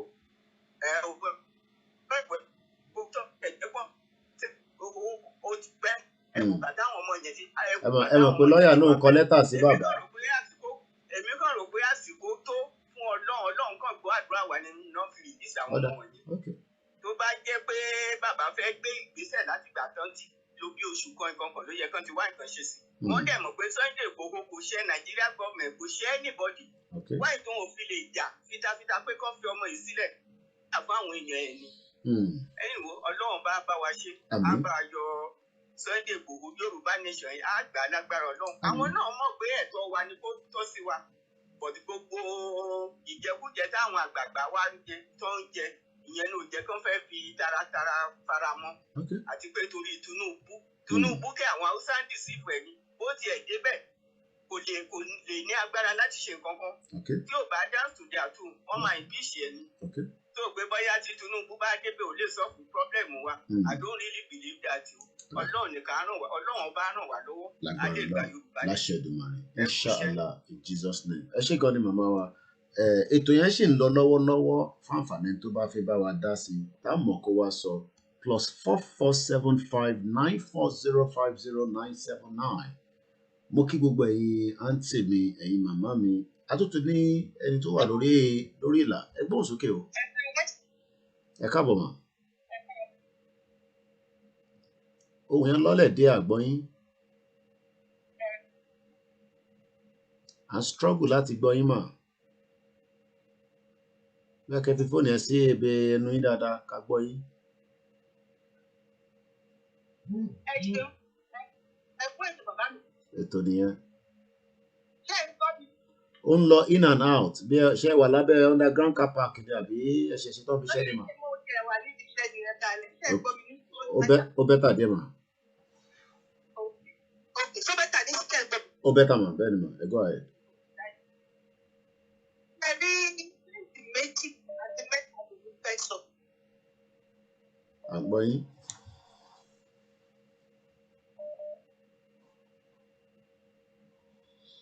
Okay, ṣó bẹ́tà ní? Ẹ máa sọ̀rọ̀ lọ à ń gbọ́ yín mà ó bẹ́tà mà ẹ go ahead. All right. Pẹ́pẹ́ǹtì méjì kan lè ní tẹ̀fẹ̀ sọ. Àkọ́kọ́ pé èdè tí gbogbo àwọn oníṣẹ́gbà máa ń lò dé lọ́jọ́ ìtọ́jú èkó ní àwọn àlọ́ ìṣètò wọn. Èmi ò rí kankan tó lè ṣègbóyàn. Question tó ń béèrè ṣé àwọn ọba wa ti gba owó ni? Ìyẹn kọ́ ni wọ́n ń pè ní èpè ní ilẹ̀ Yorùbá. Wọ́n ní kí àwọn bàbá wa jáde kí wọ́n sọ̀rọ̀. So èmi ò mọ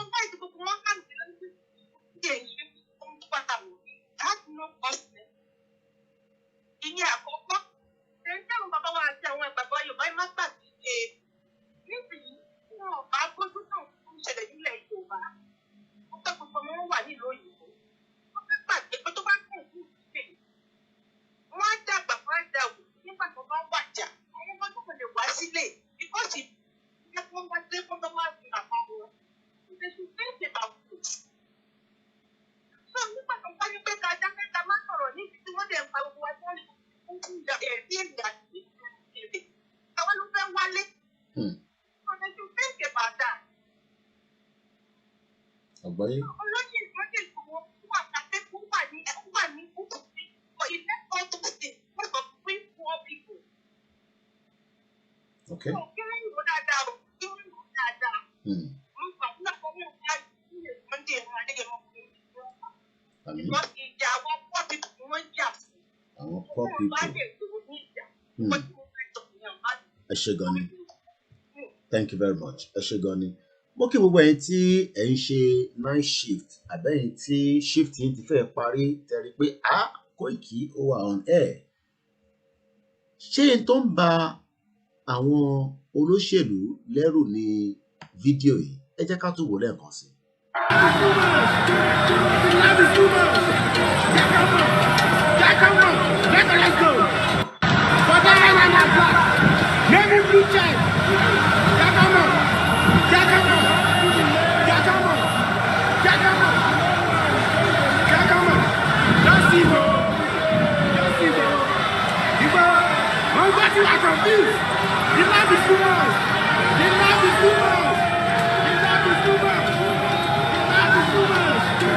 Lára àwọn tí wọ́n ń tẹ̀lé bàbá wa nínú àwòrán tí ẹ wò tán yẹn, òun ni bàbá wa Alhaji Adisa Saheed Adogan.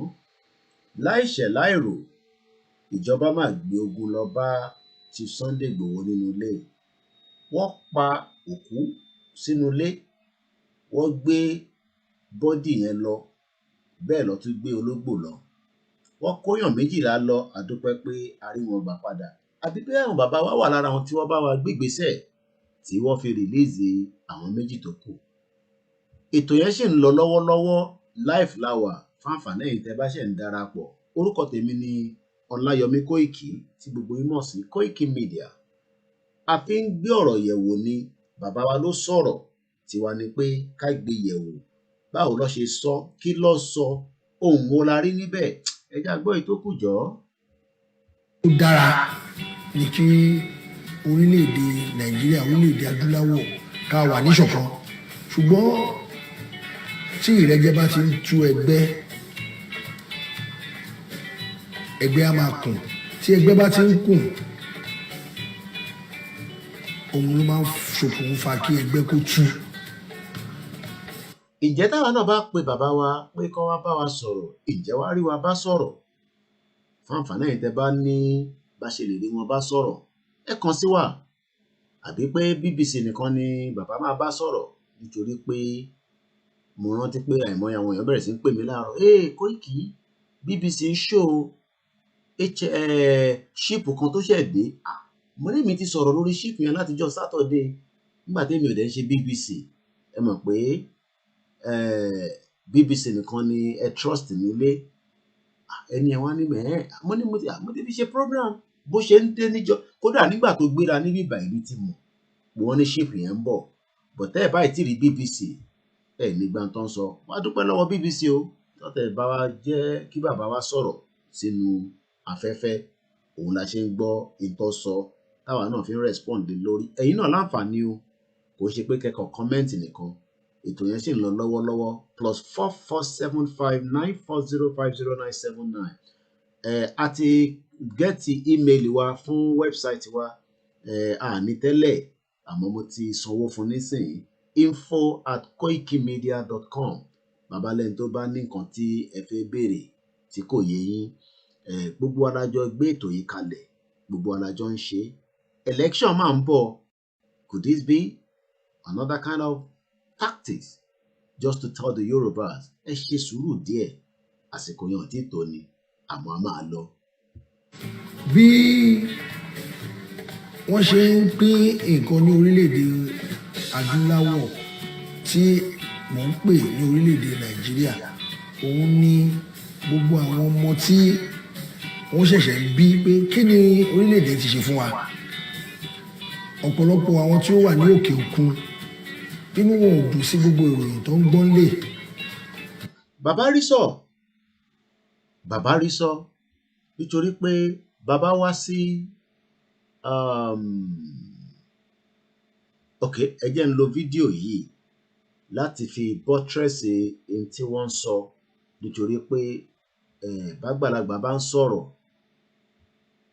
ọgbọ́n wà níbẹ̀ àmọ́ a máa yẹ̀wò lẹ́ẹ̀kọ̀ọ̀kan pé ṣé n tán sọ yẹn ṣé tòótọ́ ni ẹ jẹ́ àkọ́kọ́ gbọ́n tí alàgbàyé sọ. Senator Mansour, can I just quickly clarify? Did I hear you say that you helped rig elections before now? Let me tell you one thing. Yes,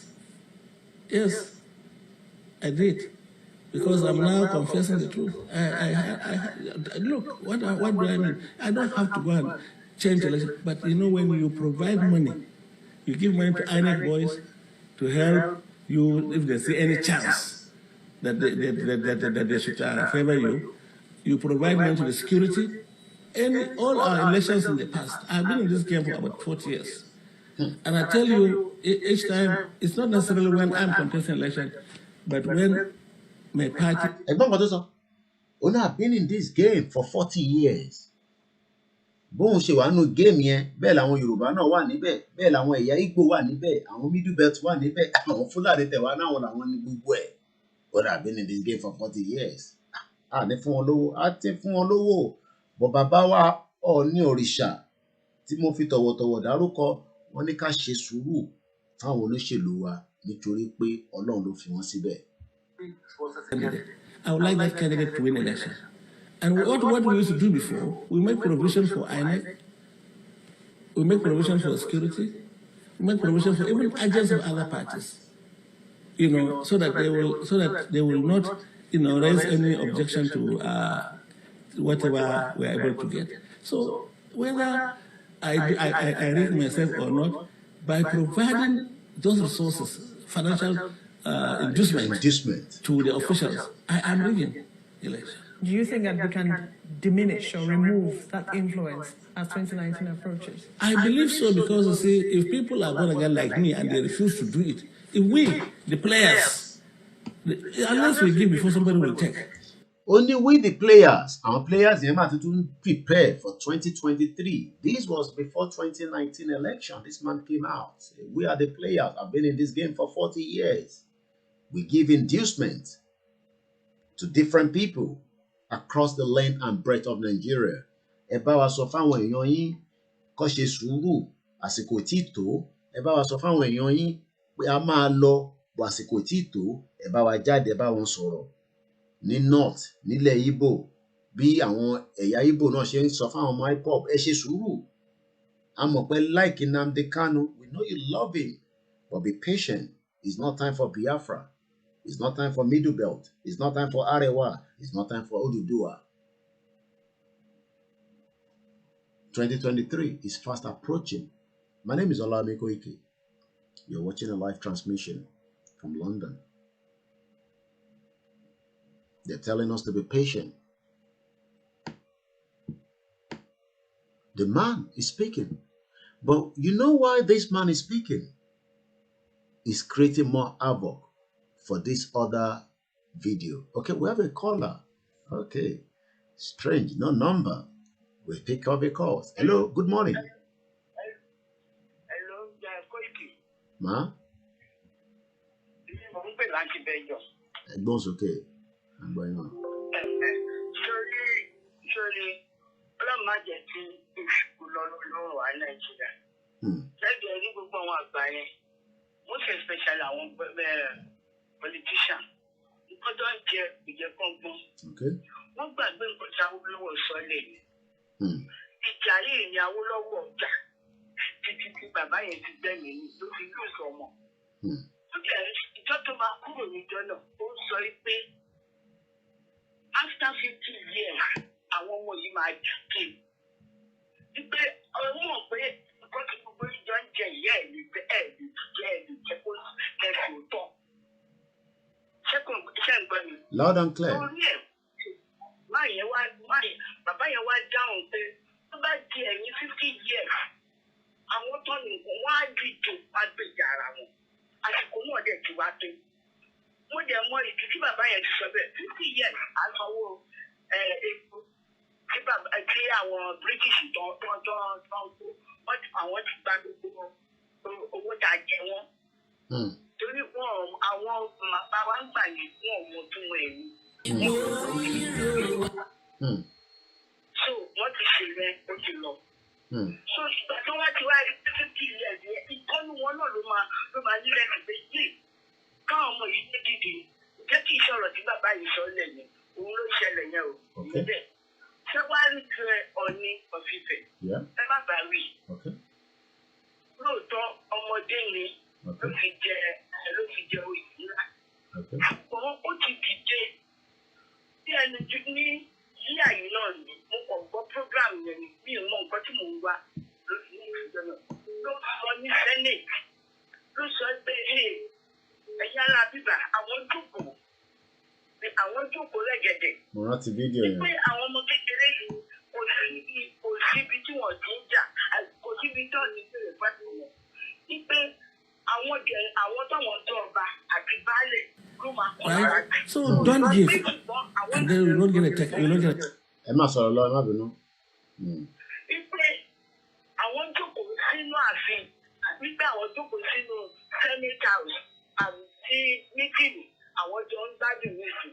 Wípé jẹ́ káwọn bojú ẹ̀ kẹ́gbọ́n nǹkan táwọn ọmọ yìí sọ. Wípé nínú abúlé baálẹ̀ àti àwọn ọba làwọn máa ń fara wá jù. Bẹ́ẹ̀ni, mo rántí fídíò yẹn. Kó tó kọ ẹ̀yìn tẹ́ wà nínú Senate àwọn làwọn máa fojú sí. Kí ló dé tẹ́ ẹ̀jẹ̀ káwọn gbọ́ nǹkan tó àwọn yìí máa sọ? Káwọn gbéyẹ̀wò káwọn lè tẹ̀lé. Bóyá Ọọ̀ni nígbàjẹ́ bóyá wọ́n sì dé rìpọ́tì nígbà táwọn lọ́wọ́ ń sọ yìí tó sọ ọ̀rọ̀ yìí sílẹ̀. Bọ̀dọ̀ ó bọ̀ ju sẹ́ǹsì wípé nígbà yẹn ló sọ fún wọn. Wọ́n ọ̀dà lóhùn o. Wọ́n ọ̀dà lóhùn. Ṣé wàá rí èyí tó sọ̀rọ̀ gbẹ̀yìn? Mi ò mọ̀ bóyá mi ò mọ̀ bóyá ọba kan tó sọ pé àwọn ti jẹ́ for many years. Ọ̀rọ̀ níní ṣe bó ti sọ ó nínú yàrá àwọn náà máa wà fún wa tí wàá ṣe ṣégbè níta làbáwọn. Òun lọ́dẹ̀ ń bọ̀ yìí nítorí a lè fi ojú aṣọ àkísà káti rọmọ ní skul káti ìpọ́njú káti rọmọ ní skul ká wá sí ìlú òyìnbó kó jẹ́lẹ̀ ló máa fọ̀ kínú wa máa dùn kó wà ń bẹ̀. Bẹ́ẹ̀ sì ni nǹkan tí àwọn iṣẹ́ tó lè ṣe ó wà ní Nàìjíríà. Ẹyẹ wo lẹ́nijọ́ mẹ́ta yìí àwọn kí náà ṣe pé bí Dubai ni bí kàtà ilé ìmọ̀ wọ́n wá kó gbogbo àwọn dókítà yìí lọ ẹ̀rí kó rí yín pé the best doctor in the whole world Nigeria ni the best doctor in America Nigeria ni jẹ́ ká kókó náà bàbá ìkọ́jẹ́ ká sùn ká ti ibi tó dáa ká ti lélẹ̀ ká ronú ara wa kí ló dé wọ́n jẹ́ ìṣọ́ fún wa ṣùgbọ́n nǹkan tó máa jẹ òjẹ́ kan gbọ́ ẹ̀mú gbogbo nǹkan dúkìá wa ẹ̀ka nítorí pé ẹ fẹ́ gbé ipò náà máa jó lọ mò ń wẹ̀ yẹn ọba rí bọ́ńbọ́ ta ló fẹ́ gbà wọ́n. Nǹkan tí òye wọn nìyẹn àwọn ò rí omi ojú yẹn lójú àwọn kálíkà tó ké wọ́n rí wọn rí tara wọn nǹkan tí wọ́n mọ̀. Àwọn tí ògbó bá ń jẹ́ tọ́lọ́run àwọn ọmọ ìyá gbẹ̀tọ̀ wọn. Ṣé àwọn England náà ọ̀hún náà wá kọ́ wọn dọ́kítọ̀ yóò mọ̀ bóyá mi ò mọ̀ bóyá mi ì rí sọ wọ́n tẹ̀ tó 500. Bẹ́ẹ̀ sì ni àníwúrà ní fàdákà ní gbogbo ẹ̀. Tá a lè fi kọ́ ọ̀sìtù yẹn tá a lè fi san owó àwọn ọmọ ẹ̀ tí wọ́n ti sọ pẹtrólì yìí nìsín wọ́n ti sọ ní ara wọn. Private business dọ́kítọ̀ bá gbé náà gbé epo yìí nìsín to hell with them. I don't know who I did. Kò dáa. Ìjọba bá lé ewúrẹ́ ọ̀rọ̀ wá tàbí wọ́n gbé ewúrẹ́ tó bá pẹ́kẹ́ kí n tẹ̀ bá lé ewúrẹ́ ìjọba wa pọ̀jù sí i. Mi ì mọ̀ pé irú bàbá yẹn ní ìṣe géèmù àwọn tó àwọn ti wà ní system. Láti 1979 he's been in that game for 40 years. For 40 years. Ẹ̀kẹ́ ń sọ yẹn síta. Inú respect wọn ní ìdáwọn lẹ́jọ́ o. Ní ìdáwọn lẹ́jọ́. Ṣùgbọ́n mo kàn mọ́ pé Ọlọ́run á gbẹ̀tọ̀ wá fún wa. Torí irú mi kò yẹ kí n wá sí bíbá yìí kí wọ́n máa fọwọ́ ṣàlẹ̀. Ó ní mí for 40 years mo kiri omi kiri ọṣẹ ìyẹn wọ́n ṣe lé mi lọ́wọ́ ni tó jẹ́ pé màmá jó káàkiri àdúgbò tí màmá ta láti fi ọmọ ní sùn. Mo kiri ẹyin dọ́wò. Ṣé kí ìlú mi bá jà màá tún wá pọ̀? Ìgbà tí Ọlọ́run máa ń jẹ́ mi nù ló pé kan náà mo lè dìde. Ló fi wá sí bíbáyìí. Owó nǹkan tí mo dárúkọ yìí ni mo fi rán ọmọ yẹn ní sùúrù. Kì máa kọ́ kíkan nù wọn. Ìtọ́ wà ní Nàìjíríà nísìnyí. Ó ti jáde yunifásitì láti 2007. 2007. Ó ti ríṣẹ́. You cannot avoid 100 euro. You imagine. Can you imagine? All hands sọ́tọ̀ ẹ̀wà it's hard. Àti kọ́lọ́ ń kókó wa yọ. Ẹ̀yẹ́ wa wọ́n ń bọ̀ ní ìsìn wọn kan.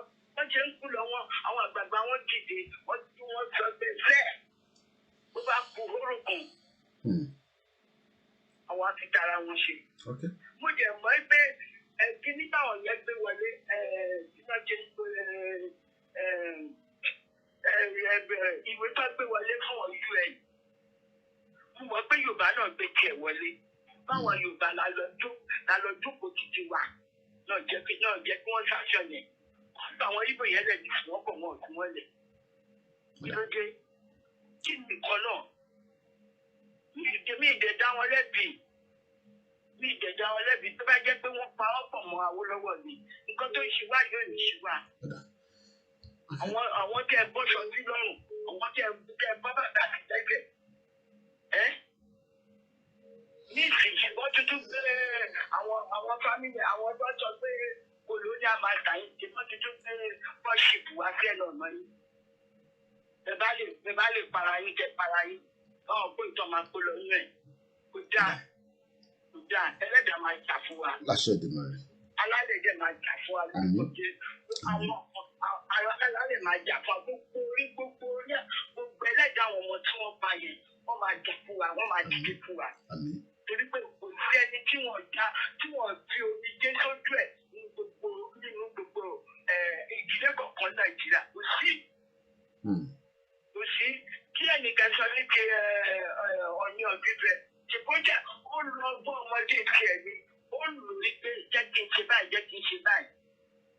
Àwọn bàbá tó fẹ́ pè ìbọn náà lọ́dún sọ fún yín yẹn pé àwọn ti wà ní tùtù yìí. Àwọn ti wà ní dìbẹ́ẹ̀nì yìí padà 40 years. Kò tí tó. Wọ́n tún fẹ́ lọ sáyà lọ́jà 100 years. Ẹja tó gbọ́ tẹlómi ẹ ṣé gan ni màmá wa. Thank you very much. Tí bá ń gbádùn màmá mi ní gbogbo ìgbà bẹ́ẹ̀ ni gbogbo yín ni mò ń gbádùn bóyìnbó ṣe ń gbádùn sìgá. Ẹ̀gbọ́n ẹ̀yin ò kì í ṣe sìgá torí pé ọ̀rọ̀ tẹ́ bá ń sọ à ń rí ọ̀rọ̀ mú nínú ẹ̀. Bẹ́ẹ̀ ṣe ń send message sí mi à ń rí kà à ń rọ́gbọ́ kà níbẹ̀. Hello caller ẹ ti wọlé o. Hello bàbá ẹ kálẹ́ o. Ẹ káàárọ̀ lọ́dọ̀ wa ń bí aago 5 fẹ́ lọ lù ó kù ìṣẹ́jú 10 à ń gbọ́ yín sà. Okay. Ọ̀rọ̀ tó mi kàn fẹ́ sọ ni pé fídíò ní àjájá ní ìfẹ́ yẹn. Bẹ́ẹ̀ni sà. Nǹkan tí mo fẹ́ kó yé everybody ní alẹ́ ní ìsìn ni pé kò possible kí Ọọ̀ni Ifẹ̀ kó sọ wípé o máa support Yorùbá nation láyé. Okay. Reason is that torí pé kí ni Tinubu ló fi Ọọ̀ni ló fi jọba. Okay. Kò lè support Yorùbá nation láyé kò possible. Gbogbo àwọn ọba yẹn náà kò sí ọba kankan tó máa support Yorùbá nation torí Tinubu ti ra gbogbo wọn pa. Ó ti yé yín gbogbo tí Sunday Igboho ṣe wà níbẹ̀ yẹn gbogbo wọn ló lọ́wọ́ sí o ẹ má jẹ́ parọ́ fún yín o. Pátápátá gbogbo wọn ló lọ́wọ́ sí lóye wà yẹn torí pé kí ni Tinubu ti ra everybody pa. Bọ́ Ọlọ́run tó máa ṣe títí ẹ̀ bàbá Igboho máa jáde very soon. Ojú máa ti gbogbo wọn náà ojú máa ti wọn. Ṣebí okay. Ọ̀nìrìṣà ń sọ pé ń complain lórí pé òkè kí Sunday Igboho máa sọ̀rọ̀ nípa Yorùbá nation mọ́. Ṣòwòrẹ́ lásìkò tí tó ní. Kí ni Ṣòwòrẹ́ bèrè fún? Kò yé mi o. Kí ni Ṣòwòrẹ́ bèrè fún? Ó ní revolution lòun fẹ́.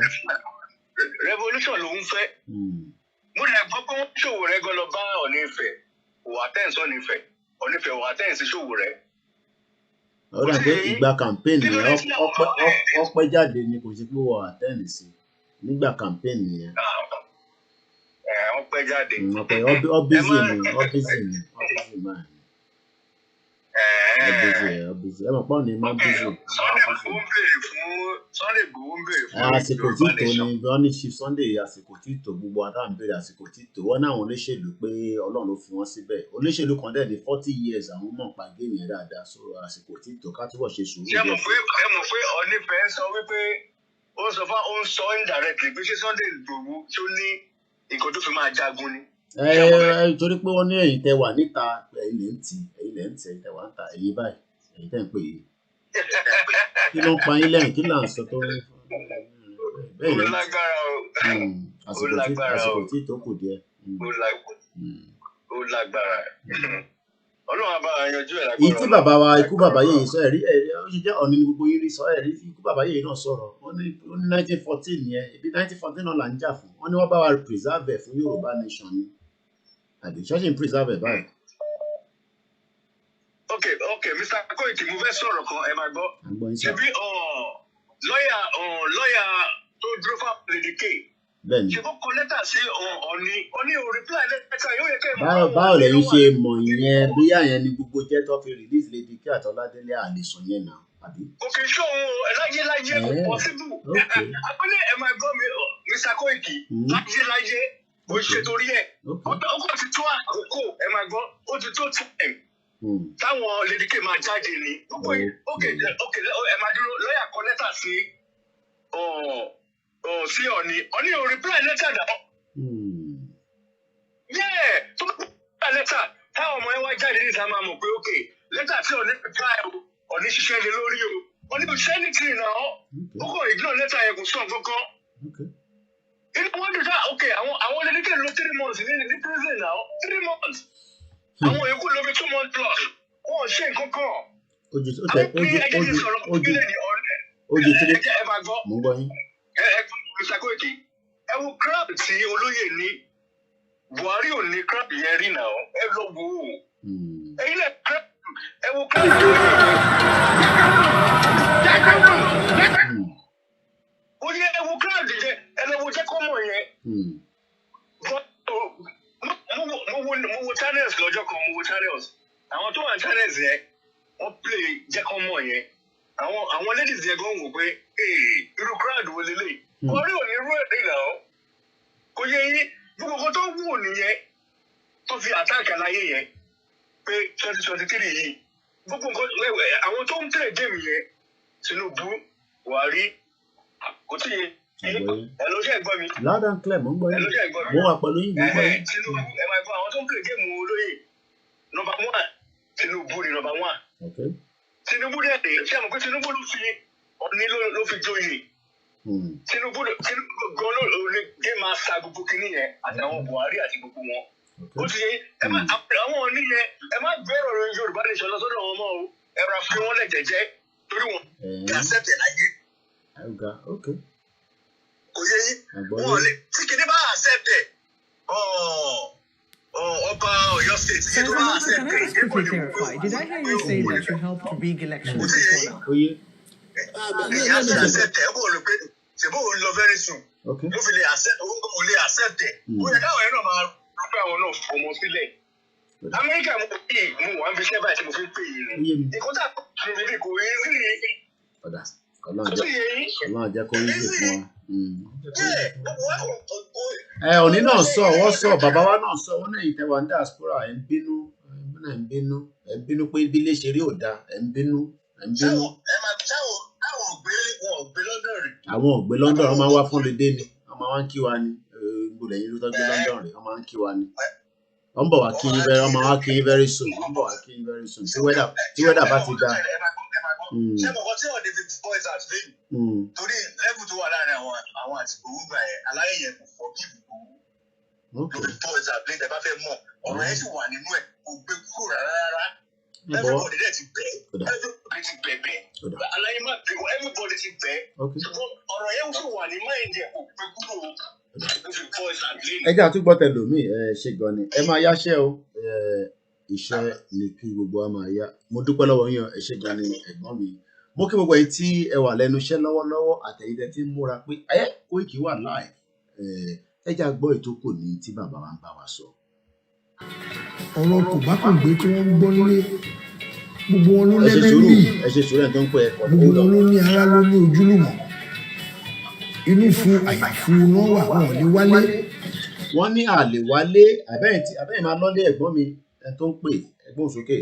Ẹ mute ti background yẹn ẹ jọ̀ọ́ ẹ bá mute ti background ẹ lè gbọ́ra yín nínú méjèèjì. Hello, Koiki. Ẹ káàbọ̀ sà. Ẹ kò ṣe Ọlọ́run àwọn pẹ̀lú yín o. Àmì Ọlọ́run. To short my conversation. Ó máa kàn lè sọ pọ́ọ̀tì Yorùbá nation láìláì. Mo sọ yẹn fún mi láì mọye ìgbà tó bá rántí. Mo tẹ̀sí ẹ, mo sọ fún ẹ. Àìmọ̀ pé ọmọ ìdáhìndé àmọ̀ yẹn máa ń gbàgbé bí a bá ti ṣe rí wọn nísìnyí bí a mọ̀ rò pé ó ti support wa ní fídíò yẹn gbà tí wọ́n rí bá. Ohun tí wọ́n jẹ òní wọ́n support wọn mo sọ fún yín. Ẹ tó ní wáìlì epo tó ní ogun tó ní gba góòlù kúrò ní fẹ́ kó support ẹ̀ńtẹ̀ ń jìyà kúrò support wa. Ọlọ́run ní ká bẹ́ẹ̀ ká dẹ̀ gbẹ ká ọ̀rọ̀ dẹ̀ múra sí gbogbo ìgbà ọ̀fẹ́ sí. Mo ò lè support wa láyé. Ẹ̀yin náà ẹ̀gbọ́n tí ìgbà tẹ̀ ń sọ lọ́pọ̀ ọ̀rọ̀ bàbá wa òní ẹ̀gbọ́n tẹ̀ ń sọ mo sọ fún Sunday kó ṣe sùúrù wọn fẹ́ ṣe lásìkò wo nígbà wo ìdí tọ́tẹ́ àwọn náà ń gá sí forty something years of age ní àwọn ẹ̀sìn láì pẹ́ sí báyìí olóòrí 70 bẹ́ẹ̀ni náà ṣe àwà tó dìgbà náà yìí gé so àwa ní kámúra táwa ṣe táwa ẹni kọ́nà kọ́ bá ti ṣe kó bọ́ sí bá ti fẹ́ kó bọ́ sí ni mo ò sọ fọ́tò wa o sọ fún láì mọ̀lẹ́ bá o. Ẹ ṣe gan ni ẹ jẹ́ ńlá Amẹ́ríkà mo kí ẹ̀gbọ́n mi ẹ bá ń kí àwọn ọmọ mi náà bẹ́ẹ̀ ni mo kí gbogbo wa tí a sì jọ wà lórí ètò ẹ ṣe sùúrù ẹ gbóhùn sókè ìyá wa. Hello.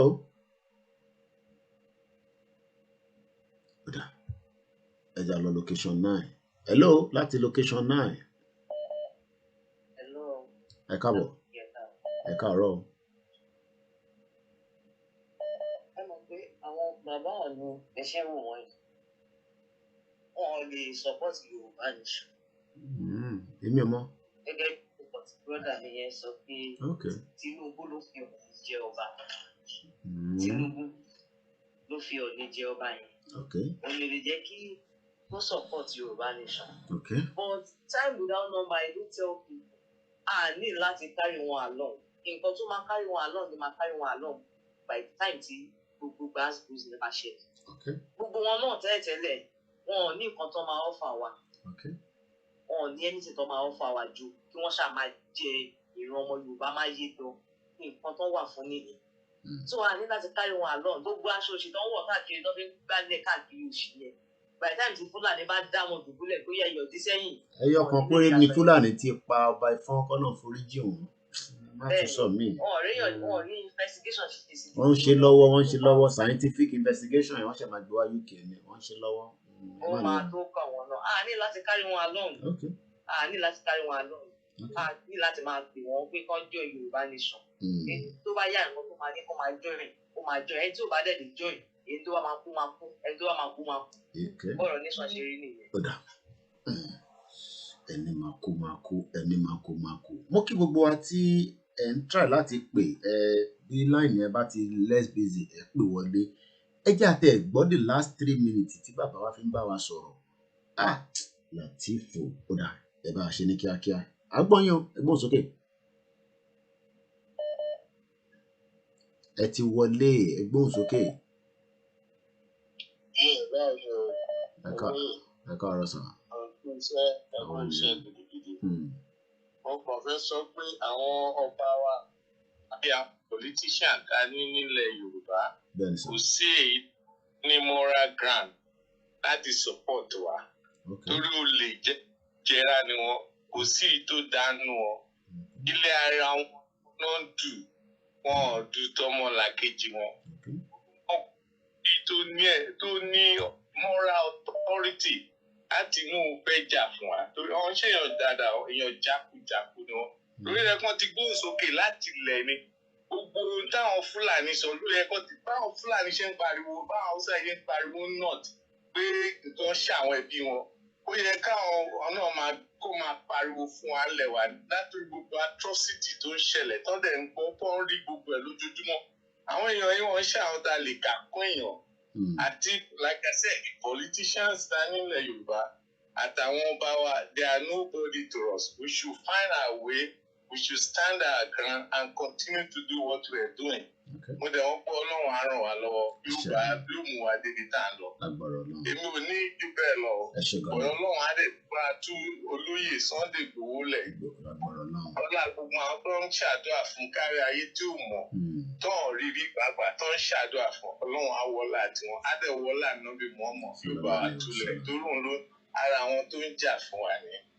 Kò jẹ́ bó ṣe rí ni àbúrò mi. Ẹ ṣé gan ni mo kí gbogbo ẹ ṣé gan mo ṣe ń kí ẹ̀yin pòfẹ́sọ̀ ni mò ń kí ẹ̀yin ọ̀jọ̀gbọ́n gbogbo yín ni mò ń kí ẹ ṣe sùúrù ẹ jẹ́ ká gbọ́ fídíò yẹn délẹ̀ àìtẹ́tí gbọ́ tí bàbá wa ikú bàbá yèyé náà tán ẹ já gbọ́ délẹ̀. gbogbo tó yẹ kí wọ́n fẹ́ wá ṣe torí ilé làbọ̀ sí mi kú torí ẹ̀ ní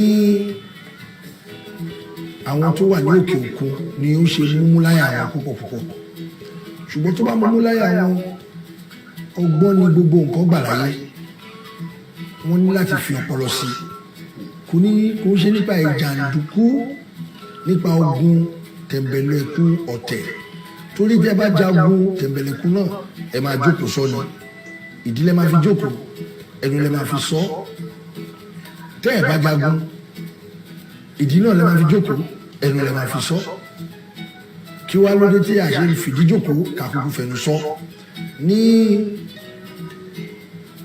ìrọwọ́rọsẹ̀ ibi tí èmi wà nìyẹn pé ó ti tó àkókò kí a sọ fún ìlọsíwájú orílẹ̀-èdè wa Nàìjíríà kò yẹ kó fìsí apá kan ju apá kan lọ àparò kan kò yẹ kó ga ju àparò kan lọ nítorí ṣokùnfà awuyewuye nìyẹn awuyewuye tó bá dẹ̀ ti ń pọ̀ jù tí a bá mójútó ó léwu Ọlọ́run Olódùmarè ò ní jẹ́ ká rí wàhálà torí ìdí èyí mo máa ràn ìjọba ibi tí èmi wà ní ẹni mo máa ràn wọ́n ó ṣe pàtàkì kí a sọ̀rọ̀ ní ìtúbínúbí ó ṣe pàtàkì. A dúpẹ́ lọ́wọ́ bàbá wa Ọọ̀ni òrìṣà àmàrìyìnbá ẹ jẹ́ a gbọ́ ti ikú bàbá yèyé. Ethics and our ways of life that nothing must derogate or detract from that situation and that Yoruba nation will not be in danger. Those assurances was given before she appointed the Chief Nation in 1940 as the only Oba. Now the other Oba in Yoruba now enough, no question. Where was it that it was only the Arabs that represented them? Because it is the Yoruba nation, it is the government of Yoyo that is perfect exactitude of government that any nation can have. Culture of civility, culture of respect for constitutional authority, culture of British. You give. Nẹ́tíwọ́ọ̀kì bàbá wa láàfin kò dé Ọ̀yọ́ dáadáa torí pé ìjọba Nàìjíríà ò ṣe internet facility yẹn dáadáa. A ṣe ń gba ìpè fún àǹfààní tó bá fẹ́ pè àmọ́ ẹ jẹ́ a padà sọ́dọ̀ arákùnrin ó ń bá wa sùn kankan lọ lẹ́ẹ̀kan ẹ jẹ́ a tún gbọ́ díẹ̀ sí. Yes, I did. Because I'm now confessing the truth. Look, what do I mean? I don't have to go and change election. But you know, when you provide money, you give money to INEC boys to help you if they see any chance that they should favor you. You provide money to the security. And all our elections in the past, I've been in this game for about 40 years. And I tell you, each time, it's not necessarily when I'm contesting election, but when my party sponsors a candidate. I would like that candidate to win election. And what we used to do before. Hello, caller. Hello. Ẹ káàbọ̀ sórí ètò.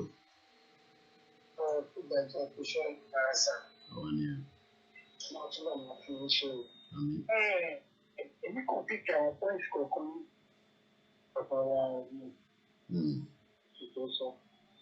Then just their case. We make provision for INEC. We make provision for skill.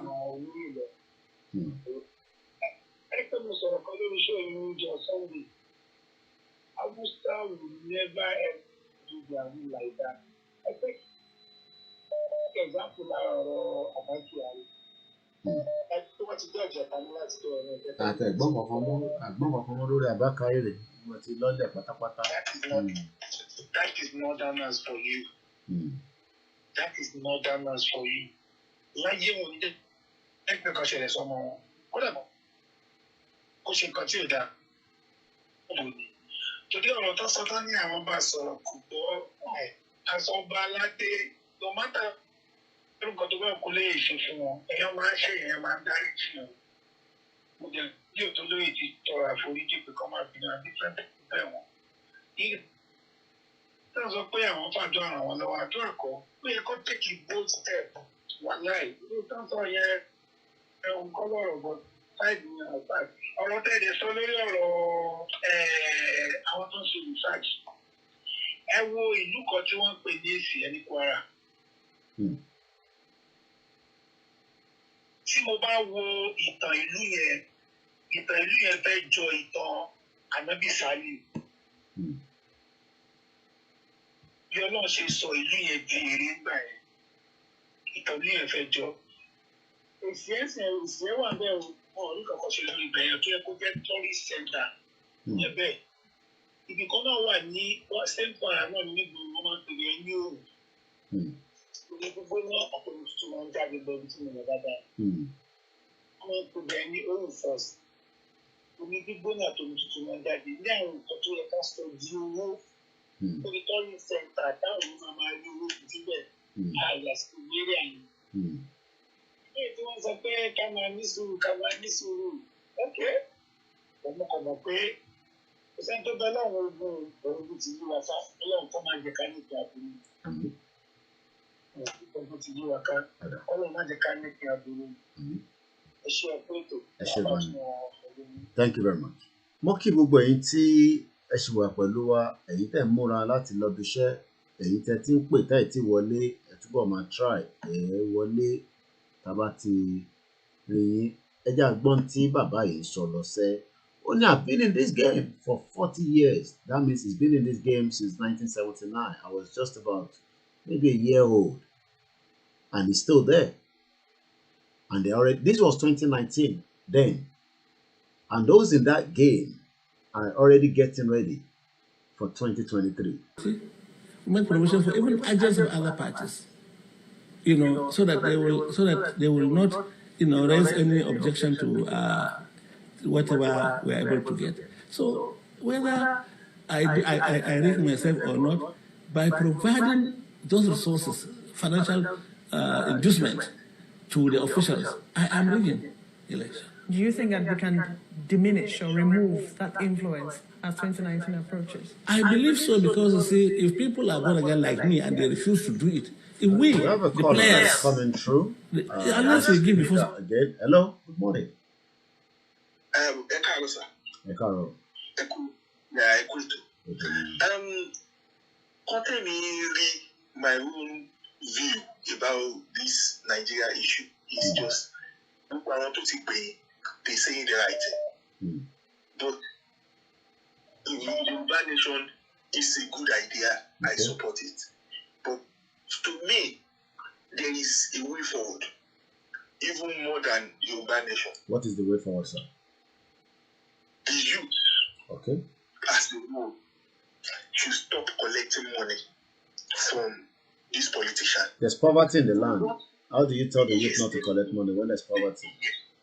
There's poverty in the land, but ọjọ́ kan má fòkú bàbá mi ṣàlà. Ọjọ́ kan lè wá kọ́. Tí wọn bá kọ́, wọn lè kọ́ láéláé. Báwo ni àwọn tó wà ní Edo State, báwo ló ṣe reject iṣẹ́ ọmọlẹ̀? Okay, ṣáà ilẹ̀ post kìíní ẹ̀ nísìnyí. I think I saw it now. Yes. Báwo ló ṣe rí ṣe? Okay. Nǹkan ẹyọkan tí mi ní bẹ́ẹ̀ ni ṣé rí there will be no way tí àwọn táwọn àbá ready for sacrifice.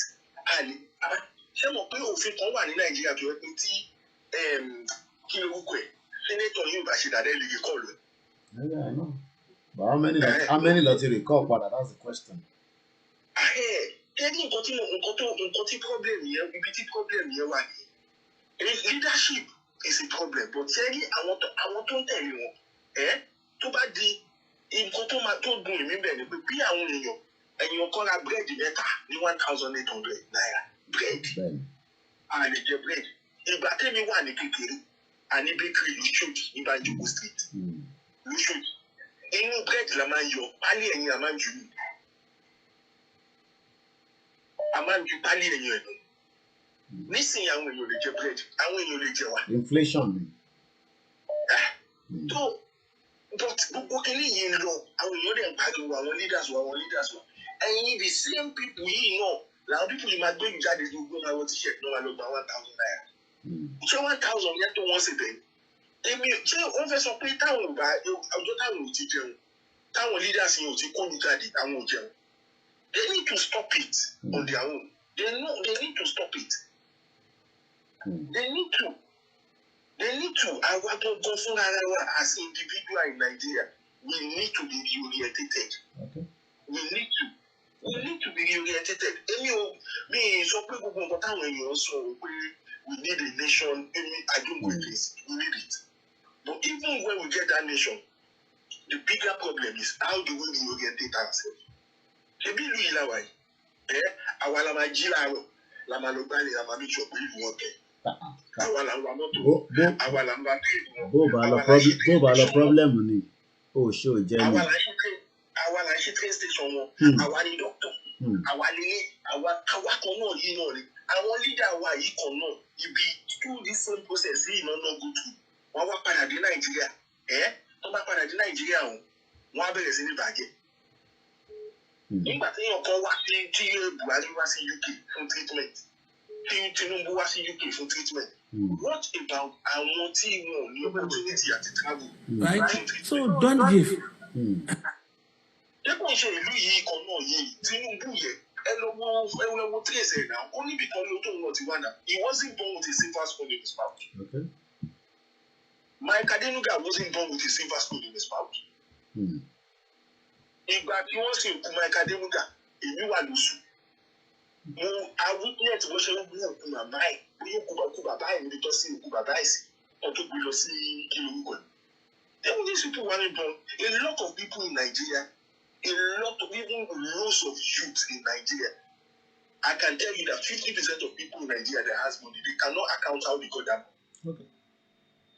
That's one of the problems. Àwọn tó ń jẹ́ àwọn tí wà ní táwà lábúrò ẹ bá send £100 ṣẹ̀ṣẹ̀ ọmọ máa jó ní Naija àwọn tí ò léyàn lábúrò lọ́kọ̀. Ẹja tó fẹ́ lòmí láyé ká gbọ́ view that's a very fantastic view. Arákùnrin tó pè wá tán wọ́n ní where is this man? And mo kàn lọ sórí Twitter and definitely there and there somebody is also saying where is this guy? Southeast. You have seen how Buhari protect his people. Be more forming political correctness in Nigeria. Everything have a price. Simple. I just can return on a few calls to Otiwa. Mama contact Bewa. Muri láti Germany. Muri UK Kono. So let's just see if we can get those three back and then we continue. Once again, a very good morning. It's just about 18 minutes past 5. Probably maybe just about 6 o'clock we bring the program to an end. Most okay. Yeah.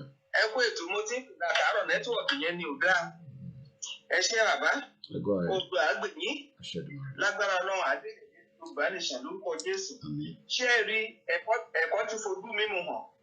Àwọn ọba yẹn gbogbo wọn ẹnu ara wọn láti tú àṣírí nǹkan tó ṣe sí olóyè Sunday Igboho. Ọ̀nà Ifẹ̀ sọ pé òun lọ sí ọ̀dọ̀ Buhari l'Abuja. Ó ní Buhari sọ pé kóun lọ sọ fún olóyè Igboho pé kó jáwọ́ lórí ọ̀rọ̀ Yorùbá nation. Ẹ̀tọ́ kò ń ṣe olóyè ló ń sọ fún gbogbo àwọn ọmọ káàárọ̀ òjìrì ló ń sọ fún pé ká jáwọ́. Mo fẹ́ tí ara mi gbọ́dọ̀ kí nìyẹn kì í ṣe ọ̀rọ̀ ẹ má ó ló sọ pé òun ò lè jáwọ́. the best ní pé ká wá rán assassin sí. Ṣé ẹ rí gbogbo ìgbà tó ẹ má gé àkàrà wa jẹ, ṣé ẹ rí gbogbo ìgbà tó ṣẹlẹ̀ sólóyìnbó àwọn ọba yẹn mọ̀ nípa ẹ̀. Wọ́n mọ̀ nípa ẹ̀ títorí nǹkan tọ́lẹ̀ ṣe fẹ́ pa olóyè Sunday Igboho wọn kò lè tẹ̀ wọ́n lọ́wọ́ láéláé. Àwọn Fúlàní ò lè gbéjọba fún Tinubu, wọn lè gbé fún Àṣìbàjì. Wọ́n tara wọn ni. Wọ́n tara wọn. Ìṣèbí gbogbo wọn ló fojú ara wọn rí nǹkan tó ṣẹlẹ̀. Wákìlì tágbé sí prison làwọn Fúlàní lọ tú sílẹ̀ tágbé sálọ yẹn. Àwọn Fúlàní ràgàbọ ọmọ tí wọ́n, àwọn bàbá tiwa wọ́n tù wá sẹ́nu ikú. Àwọn Yorùbá ló máa ń sọ pé tìtorí wèrè ta náà ṣe ní wèrè ilé. Wọ́n ti wèrè ilé tiwọn báyìí wọ́n tì í síta. Ọjọ́ tí wèrè ta bá ti dé, àwọn mẹ́rin tá gbà wọ́n sílẹ̀. Ṣebí ọ̀nà ìfẹ́ ṣì ń tilẹ̀kùn, ṣèbó ṣì ń tilẹ̀kùn tó jẹ́ káwọn ọmọ Yorùbá lè ṣàwọlé sí palace yẹn. Ìbọn làwọn Fúlàní á fi já palace tá wọlé síbẹ̀ tó bá yá. Wọn tí mọ nǹkan tí àwọn Fúlàní ní fún wọn. Pẹ̀lú nọ́ọ̀sẹ̀sì tó ń sọ lẹ́nu pé ká jẹ́ kí Yorùbá ká kúrò lóko ẹrú Fúlàní. Ká sọ pé rárá, tìtorí gold tó ń wà. Gold tó yẹ kó wà fún gbogbo ọmọ Yorùbá. Kí gbogbo ọmọ Yorùbá máa fi sọ̀rọ̀ tó nìkan dàyàdé tó ń wá gold yẹn. Tó ṣe bámú ni mo yó tí o mọ̀ pé bí pọ́nmọ ẹnìkan kan. Gbogbo wọn lásán kólóbà á ní ìdí àti bẹ̀ wọ́n mọ́. Ìgbà tí Fúlàní bá ṣe tán pẹ̀lú wọn, wọ́n á pe bàbá Ìgbòho kò sẹ́ni tá dá wọn lóhùn. Ẹ fi wọ́n sílẹ̀. Ẹ fi wọ́n sílẹ̀ o. Ẹ jẹ́ ká ṣèfẹ́nu wọn pẹ̀lú gbogbo bí Fúlàní ṣe pa wá báyìí wọ́n ìlú wọn ní àsìkò tó. Ṣé kí Fúlàní pa wá tán? Kí Fúlàní pa wá tán? Lẹ́ẹ̀gbà tí 100 years tí agreement 100 years tán ṣe tó ti lapse láti 2014. Amalgamation. Kọ́mọ̀ tó bá èèyàn bí mẹ́rin náà jí pé lókun state ní wíìkì tánù tẹ́ èèyàn mẹ́rin obìnrin tó lọ sí patí ló ṣẹ̀karún tó fi 8 billion bá sílẹ̀ ṣé bá a ṣe máa bá lọ nìyẹn táwọn bàbá yẹn tọ́rọ òótọ́ ọ̀rọ̀ nílẹ̀ tí ìjẹkújẹ jẹ́ kán gbọ́. Òun ní ká sọ̀rọ̀ àbẹ̀ wa nídìí àti bẹ̀ wọ́n o. Ìgbà tí Fúlàní bá ṣe dá pẹ̀lú wọn, ìbí asá àgbàgbé adé àti ìrùkẹ̀rẹ̀ ẹ fi wọ́n sílẹ̀. Wọn àti ìmọ̀ nǹkan tó ń bọ̀ wá fún wọn ni. Ẹ ṣe gbẹ̀rù. Ẹ já lọ sí báwo la ṣe máa pe ibi tẹ́yìn wà ṣé Indo kí n bá máa pronounce ẹ̀ báwo ṣe máa pronounce ẹ̀ ìwà Amẹ́ríkà pẹ̀lú different states. Hello. Rotimi lórúkọ tèmi. Láti Indianapolis, Indiana. Ẹgbẹ́ òun sókè. Indiana. All right, sir. Nǹkan tẹ́lẹ̀ kan fẹ́ sọ inú mi lè ní pé mo jẹ́ ráyè nítorí ọ̀dọ̀ yìí because mo ti ń try láti forever mi ò ráyè pé mi ò ní mọ nọ́mbà. Nǹkan tẹ́lẹ̀ kan fẹ́ sọ ni pé mo wo show yìí lọ lọ́wọ́. So nǹkan tẹ́lẹ̀ kan fẹ́ sọ first of all mo wà ní army sójà sí i. Mo ti lọ́jọ́ tó ti pẹ́. Mo dẹ̀ wà Nàìjíríà fún ọdún méjì nígbà 1992 to 1994 ọlọ́run tó ṣe ọ̀nà tó wà ní Amẹ́ríkà nígbà yìí. Jẹ́rí gbogbo nǹkan táwọn tí mò ń gbọ́ tí mò ń rí tí mò ń sọ ebi náà ti máa ń comment sórí platform. Bẹ́ẹ̀ ṣe rí nǹkan tó ń ṣẹlẹ̀ quiet nǹkan tó ń ṣẹlẹ̀ ni pé ṣe rí ní Nàìjíríà wá tá a wà yìí. Ṣe rí níwájú ọlọ́run èmi fẹ́ sọ fún yín ẹ wo ogun Nàìjíríà ọdún mẹ́wàá ogun Nàìjíríà fi lọ. Kí ló fà á tí ogun Nàìjíríà fi lọ ní ọdún mẹ́wàá gọ́nà lè ní àwọn kàkiri gbà yẹn? Nítorí pé access pé wọ́n rí access sí gold diamond gbogbo ẹ̀ àìmọye sójà wa tó kún gbà yẹn. Jẹ́rí nǹkan tí mi kàn fẹ́ sọ ni pé lórí ọ̀rọ̀ àwọn tá ń sọ pé wọ́n gbóògùn síta tó fi ṣépè tó ń sọ pé Koiki o ti màmá dára o oníkálukú wọn yẹn mo fẹ́ sọ̀rọ̀ kan fún ilé ìlú ibi tí èmi ti wá. Nígbà ìdìbò kan nígbà ìgbà kan táṣọ àwọn ọlọ́pàá ńlẹ̀ mọ́ wọn dára ibi tẹ́bi ti wà ní ìfẹ́ dárúkọ bẹ́ẹ̀. Ṣé rí àwọn tó gbóògùn síta yẹn èèyàn ò kì í gbóògùn síta bẹ́ẹ̀ yẹn síta níbi tẹ́bi ti wá wọ́n kò sí nǹkan táwọn kì í pọ́n lé yẹn wà ládẹ̀ náà church ẹ tó bá máa ṣàbùrú kò lè jáde síta ó máa sọ pé wàá rí ni ṣùgbọ́n àwọn tó gbóògùn síta yẹn irọ́ pátápátá náà pa ẹ bá wo kọ́mẹ̀tì rẹ lọ sí Rotimi yẹn nǹkan tẹ́bi kan fẹ́ sọ fún wọn èmi bẹ́ẹ̀ sọ ẹ fi gbogbo àwọn tẹ̀yìn ṣépè fún ẹ fi wọ́n lẹ̀ ẹ jẹ́ ká máa jọ fà á jẹ́ rí mo fẹ́ sọ fún wọn ẹlẹ́rù ló máa gbẹ́rù ẹ̀ gbogbo ìpèsè wọn ṣiṣẹ́ fún gbogbo yín pátá àfi tó bá máa jẹ́ pé ìrọ́lẹ̀ ìpa nítorí pé ẹjọ́ gbà fún gbogbo wa ni kí ilẹ̀ wa bá lè dáa ẹ má pààyàn mọ́ ẹ má rèpè èèyàn mọ́ ẹ má ṣe báyìí mọ́ bẹ́ẹ̀ wọ́n jáde síta wọ́n dákọ̀ṣẹ́ sórí tẹlifíṣàn irọ́ náà pa bẹ́ẹ̀ tó bá dẹ̀ jó tọ́ náà sọ èpè máa pelé pèmí àtàtìtẹ̀ máa bà látẹ̀sí èmi sọ ká wo orúkọ mi dáadáa ká wo kọ́mẹ́ǹtì tèmi wọ́n á máa pokùnso ni pé wọ́n ló máa dàlé wọn lórí àwọn márùn-ún wọ́n jáde orílẹ̀-èdè ká sọ pé àwọn obìnrin márùn-ún wọ́n jáde o ẹ máa sọ fún wọn o pé méje làwọn ẹni márùn-ún ẹ lọ káwọn méjì tó kù káwọn méjì tó kù sí káwọ ìfẹ́ ni wọ́n torí rédèrèdè ẹ wò wọ́n náà wọ́n pọn aṣọ ẹ tó wò wọ́n wọn ò ní láárí àwọn ní wọn láwọn lóògùn kò fi wò náà ìdílé ẹni ó lẹ lóògùn ẹ lágbára àjẹni ní ẹ tún lé ní ṣe àjẹ òkè ní láárí àjẹ òkè ní láárí rárá tọ wọn ò fi tún lé wọn ṣe ẹ fi tún tọmọ yín ṣe ọmọ yín gan tẹ bá sọ pé ẹ tún ṣe ẹ fi orúkọ nítorí àjẹ wọn máa tọmọ yín lọ́wọ́ wọn máa tọmọ wọn lọ́wọ́ wọn so gbogbo nǹkan tó ń sọ yẹn lèmi kan rọra mi pé kí n sọ ọmọ ẹ̀jẹ̀ jẹ́rí gbogbo nǹkan tó ń ṣẹlẹ̀ ní ilẹ̀ Yorùbá nítòótọ́ jẹ́rí ó ti pẹ́ tí gbogbo nǹkan ti ń lọ ṣùgbọ́n àfúrá ni ṣùgbọ́n ṣe tá a ti wá fúnra wọn lọ́ba aládé ọba lóògùn ọba kankan olóògùn èèyàn tó ké lẹ́yìn orò tó òfin tú jẹ́rí mo fẹ́ sọ̀rọ̀ kan fún ilé ìwé ọba tó bá lóun lágbára ó ṣí ojú adé wò ó wọnú adé yẹn tí ò bá fẹ̀ mí lọ jẹ́rí adé méjì ló wà adé báwo náà ṣe ń pè adé bá ti ṣe láyé àtijọ́ bá ti wọ́n sí inú ẹ̀mí ọba kọ́ ló so jẹ́rí adé kejì òun ni fáṣà adé ká lè dé ká lè ṣe dáadáa ká lè dé fúnra wọn àti ẹ̀yìn láti dádé ọba kọ́ba oníran tó dádé ìyá mi ojú adé náà pè láti ẹ̀kan alẹ́ ibi òkè sọmọ ẹ̀kan pẹ̀tọ́ wọ́n fọ́kọ́ nílùú mi ní Ondo State èmi fẹ́ sọ àtẹ̀yìn láti dé adé ọba adé ìṣẹ̀ṣe kò sí ọba kọ́ba tó bá wọ inú tó bá wọnú adé yẹn kò ní mọ́jú jẹ́rí adé náà sọ pé ẹ wojú adé yẹn kán wojú adé yẹn kán fi ṣépè wọ́n tọ́ ọba ti bẹ́ẹ̀ nínú èmi ò kì í sọ̀rọ̀ mi this is my first time in my life tí wọ́n fi sọ̀rọ̀ ní platform torí mi ò mọ nọ́mbà mo ti ń try mo ṣe ń bọ̀ ẹ̀ àmàlù àjọ wà ní US ni mo pè é direct mo send the message kò sí ìkankan so mi ò mọ nọ́mbà tán fi ń pè bẹ́ẹ̀ mo kàn wo ilé ìdálẹ̀ yìí torí alẹ́ náà wá wà ń tí mo fi wò ó tí mo fi rí nọ́mbà yìí ní ilé ẹ̀jẹ̀ wà ní first person send again òbí gbọ́dọ̀ sọ fún àwọn kan ní jìbìtì àwọn kan onírọ́ kò sí nǹkan tó máa dà àti wọn kó fẹ́ nìkan wọn ò tó bá ti jọ́nà pé kí Yorùbá nation kó bá lè dá ọlọ́ọ̀ máa fi gbogbo gidi wọ́n ní ẹ̀ka ìlú tó bá pa òjò orí ara ẹ̀ ló máa fi gbogbo àwọn kan jáde tán ọkọ̀ tán ṣe gbogbo wọn ní rọ́nà pa àwọn kan wọn fúnra wọn máa rí nínú ọdún náà wà tó parí wọn máa fúnra wọn rí ẹ bá ń kí àwọn grandchildren ní lọ́wọ́ ẹ ṣe gan ni bàbá wa ní ó ti pẹ́ tí wọ́n ti ń gbá wa ní gbòósgbàs àtètè kọ bí ara sí ni I can read your comments on Instagram so that I can carry everybody along. You say Edo State, that is a West Ground. You say Edo State has a common culture, but Nigeria is a scam. It is difficult to reorientate a nation. Let's start from reorientation will not be effective for Nigeria. The only visible solution is to break up and watch the growth. But a lot of people don't want us to break up.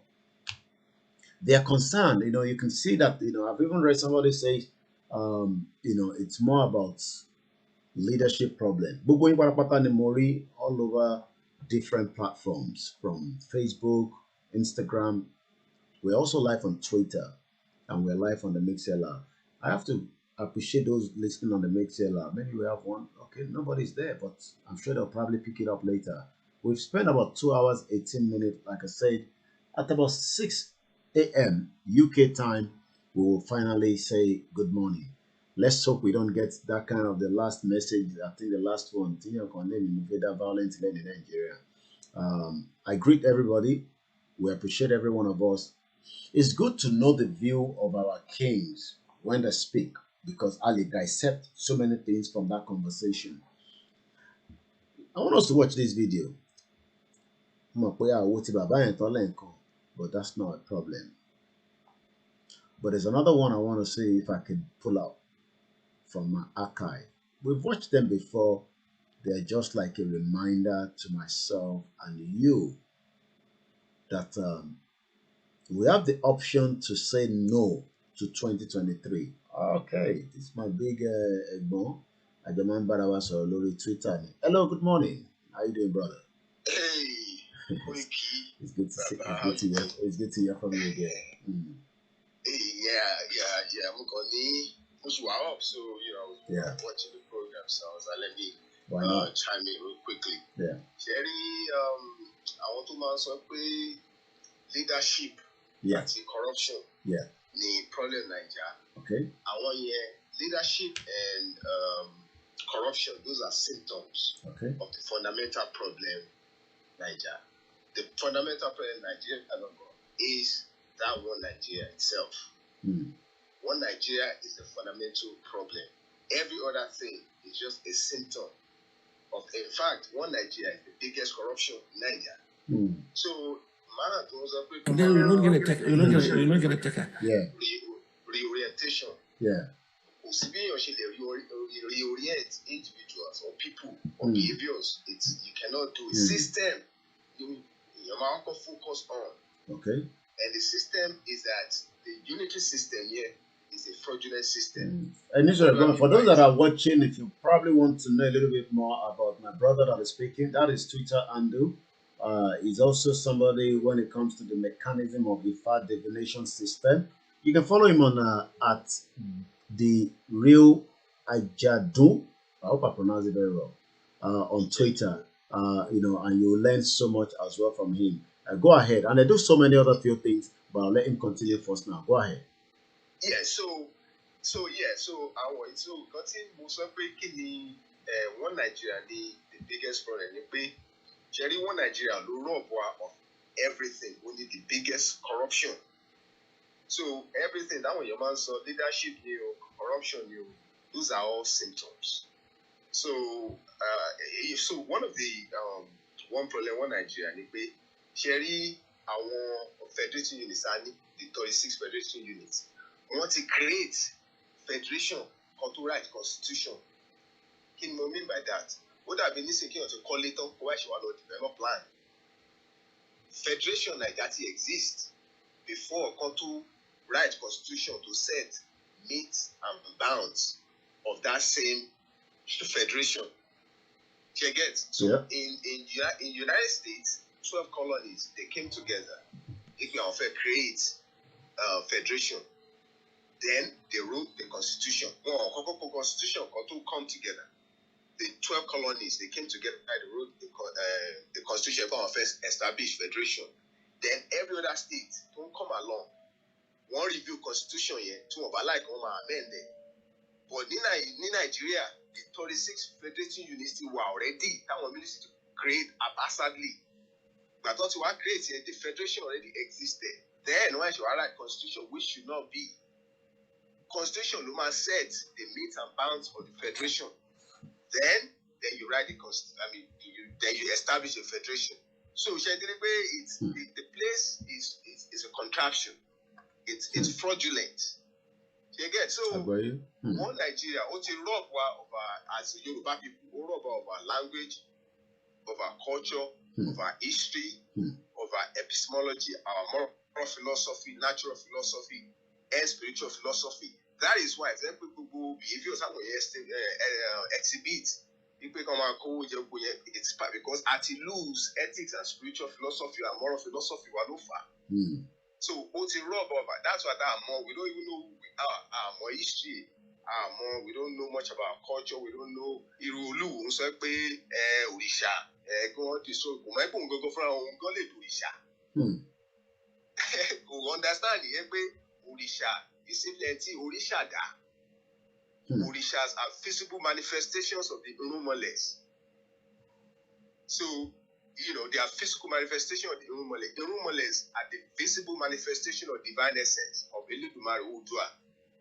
So I don't, these people, because they're not familiar with our, cosmology.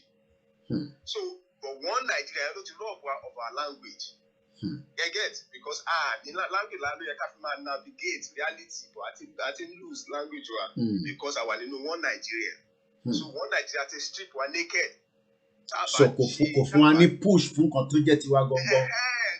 Just like, and that was why I was showing that discovery program of this, Al-Hola, because we've not been able to discover ourselves. As you know, so many archaeological areas within the Yoruba land, Oduduwa land. They were paid to come and do this, what they are doing, to examine, excavate, find out who really, àwọn egun kódà wọ́n rí charcoal ní àwọn ibì kan, wọ́n ní charcoal yẹn ó dàbí ẹni tó ṣe barbecue tán lánàá, but charcoal yẹn ti wà there for thousands of years. Yeah, so those are just sociological issues that in so economic, issues. But can't take basically, social, because you practice democracy in a country, exactly the language of the majority of the people is different from the the administrative language of politics. The administrative language of politics is English, but the language in most people in Nigeria is not English. So there's a mismatch. The same thing with the rule of law. You cannot set the rule of law where the language of law, the administrative language of law, which is English, is different from the language of the majority of the people. Tigrama means to a court of law say, represent around because she doesn't speak English. In America here, any American can go to the court of law and represent he or herself because the language, administrative language of law, is the language that majority of people actually speak. So àwọn bàbá wa tó wà ní villages tó bá fẹ́ lọ ṣe kíníwọ̀ gbọ́ èdè tó fi lọ ṣe case. So tí politician kan bá ń sọ English sí àwọn bàbá tó máa vote ló kó gbogbo àwọn ìgbèríko yẹn àwọn farmers gbogbo wọn understand what is in there for them, what the politicians are actually saying. They don't understand it. So they can't really engage in that democratic process. But so every nation wà nínú Yorùbá nation tó fẹ́ produce Yorùbá, then they'll be able to tap in, they'll be able to understand the policy issues that affect one in the villages, in the countryside and stuff like that. So those are like Yoruba understand. We need whatever we need to do to get out of this contraption. We have to do it. Okay. We must do it. And then the last thing we on England is saying. Yeah. Ṣé ó possible fún Prime Minister England kó dethrone the Queen of England? Níbo ọ̀bìdà. Níbo lágbára yẹn ti wá.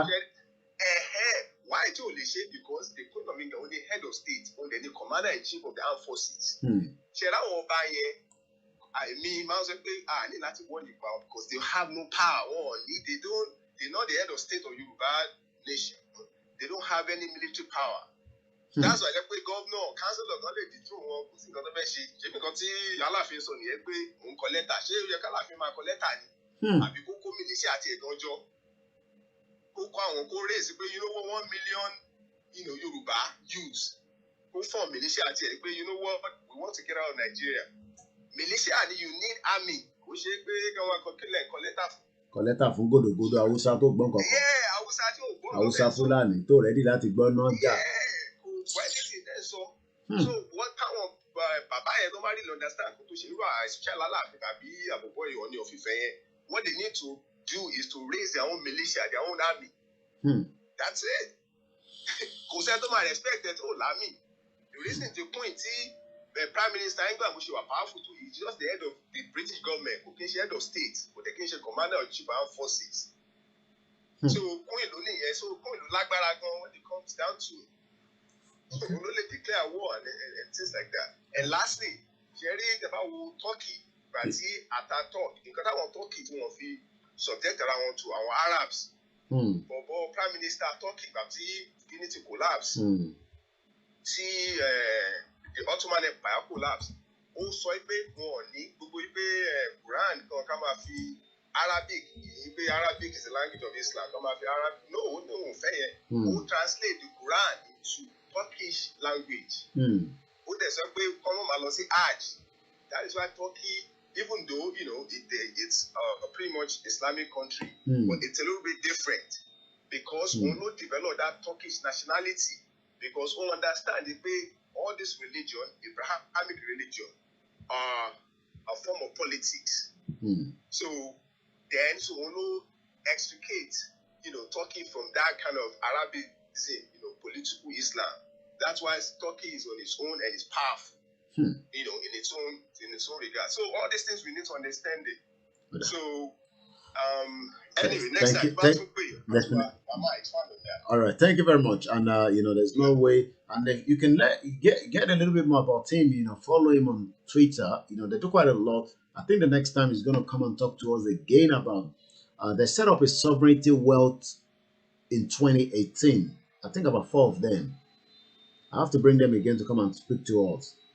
We've all been talking about alcohol. We don't have one pulse, one account, blah blah blah. And I'm told there's another one. I think there's about 2 or 3 different people that have said something like that before. Prior to our Yoruba nation, and we need to set it up. So I'm not sure why we are not putting our heads together. About mute the background, okay? Mute the background here. Ekaro, my brother. Ekaro. Equate. Mo ń gbọ́ nǹkan tí kábíyèsí ọba wa ń sọ Ọọ̀ni Òfìfì. Mo ti gbọ́ lọ́sàn-án. I was so upset. Okay. Nígbà tí I'm from Ọ̀sẹ̀ local government, ó ṣe ní láàánú nígbà tó ń pa ọba Olúfún. Àwọn ọba yìí, none of them ló sọ anything.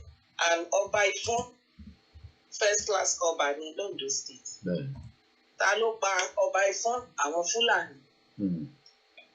Lórí títì. Aláàfin never say anything. Ọọ̀ni as head of Yoruba Obas. Ọọ̀ni ò sọ anything nípa ọba yẹn ultimate. Wọ́n tẹ̀ tún ṣe program kan ní just that same week ọba yẹn kú. It was so sad. Gbogbo ìgbà tán ti ń pa wọ́n ní Ọ̀yọ́ area ìdí gangan nǹkan kan tán ti ń gbé èèyàn tán ti ń ṣe. Kò sí ọba wa tó jáde pé kò tọ́. Ọọ̀ni lọ sí ó lọ visit Buhari ó padà wá pé káwọn èèyàn leave the government to take action. Action wo ni? For how long we going to wait for the government to take action, for God's sake?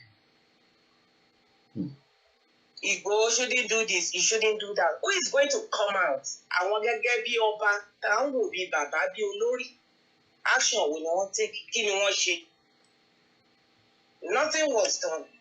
And they believe everybody will keep quiet. Only one person, Igba will let person. For how long they going to sit down and talk? This as the evil has been going on in Nigeria. Láti gba Shagari. Okay, now it's manifesting. So they can't take it no more. Injustice anywhere is a threat to justice everywhere. Martin Luther King. So the individual, come back in quiet. Where are we heading to? Àwọn Fúlàní máa tó máa wọlé àwọn ọba yìí náà máa pa wọ́n. They did it in the north. Tí àwọn Fúlàní bá bẹ̀rẹ̀ sí ní àtàkì àwọn ọba yìí tó ń pa wọ́n, tó ń gbé ẹ́míà sórí ìjòkó wọn, they will know pé nǹkan ti ṣẹlẹ̀.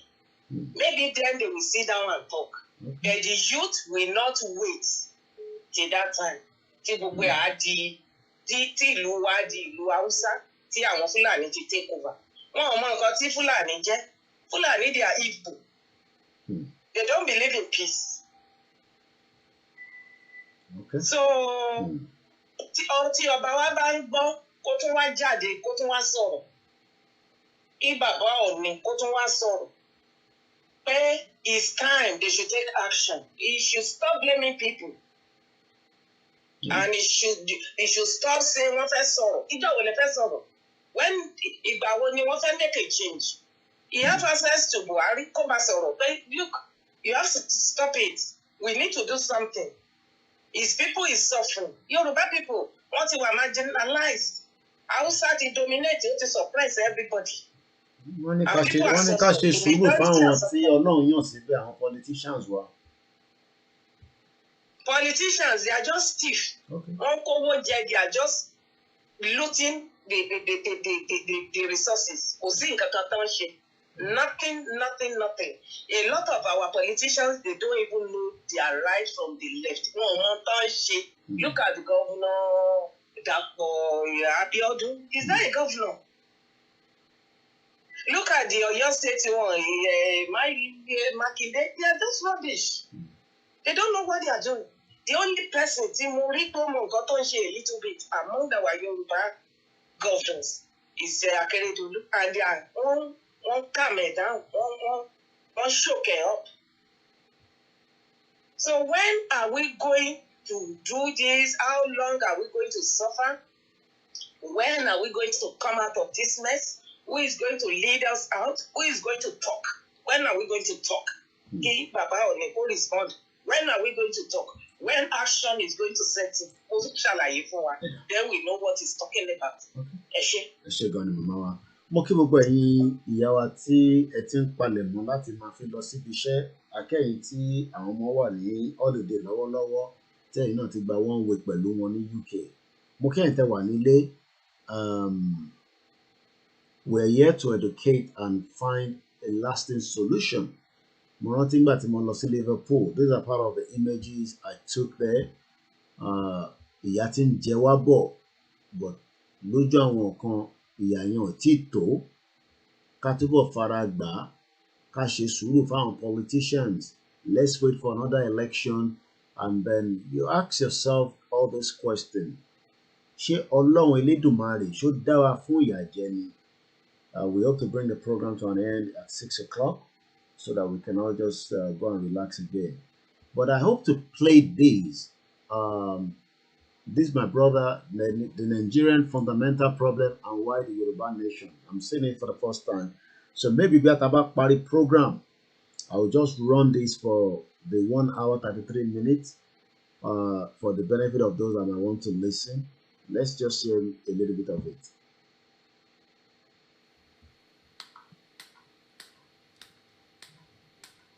And we have a new call coming through. Hello, good morning. Mr. Koiki.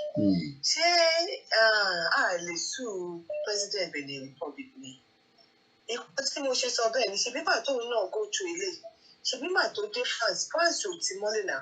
Even gbà tí àwọn tí President tó wà bẹ́ẹ̀ ní kó gbé wá. All the face àti gbé lọ náà. Wọ́n tọ́jú ẹ̀, wọ́n fún nílé, wọ́n fún ní gbogbo ẹ̀. Kí làwọn lọ́ọ̀yà wa wò tó jẹ́ kọ́kọ́ máa hold? Gbogbo kan táwọn yẹ káwọn lọ́ọ̀yà wa lò against ẹ̀ ní court nílé gbé. Ṣé bí kan ti ṣẹlẹ̀ sí ọ̀rọ̀ àbí ṣe bí kan political criminal àbí kí wọ́n ti pe olóyè Sunday Igboho? Ó jẹ́ kó fi wọ́n lẹ̀ náà. Báwo la ṣe jẹ́ káwọn òbílẹ̀ policy máa ṣe nọ́ọ̀sẹ̀sì?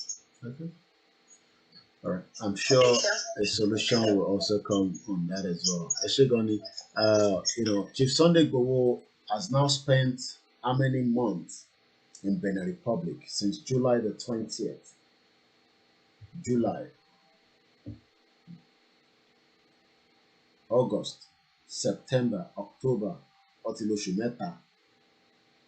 Bàbá wa ò ní sọ pé àwọn gbìyànjú tí wọn láti lè make sure pé it comes out just like so many other people. Hello, good morning.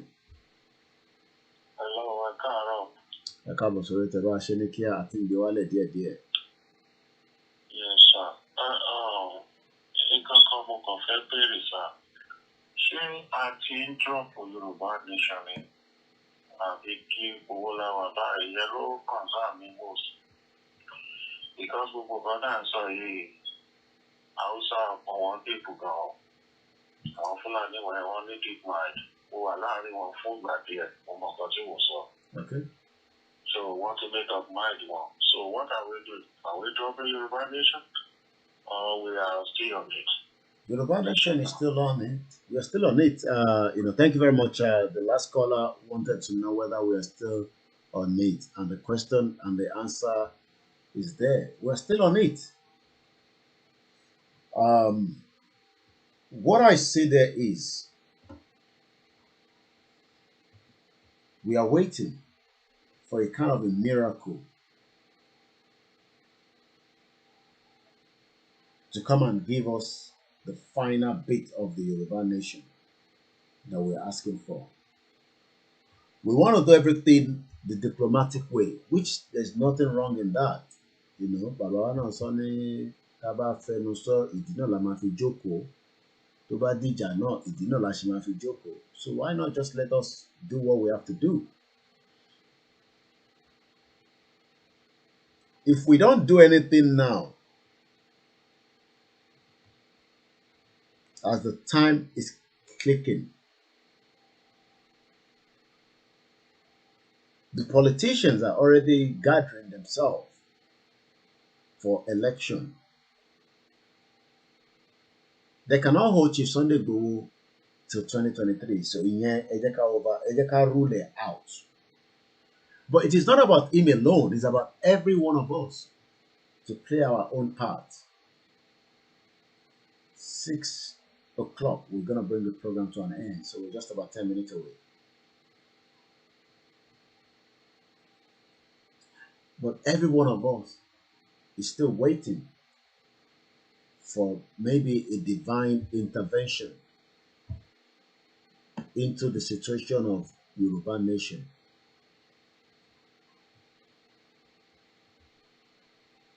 Our own job is to come out every day and do the analysis. But I don't want to be doing this for another 30 years, 10 years, 15 years. But if care is not taken, our no come identity also Nigeria with problem Nigeria delay, problem Nigeria delay, problem Nigeria delay, and nothing was done.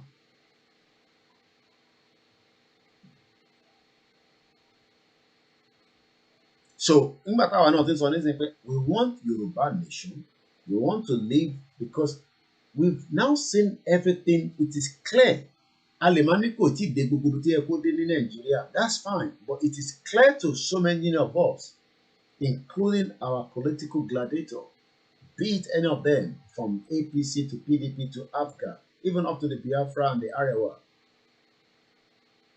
But they want us to live who we are and continue to portray who we are not. I think Nigerians, it was created on our behalf, and we have the right to say, okay, it is not working, the project is not working. Okay, àwọn bàbá ní ká ṣe sùúrù, àwa náà fẹ́ ṣe sùúrù. Then how do we then get out? Which will be probably the last caller. Ṣé a ṣe Yorùbá nation ni àbí báwo? Because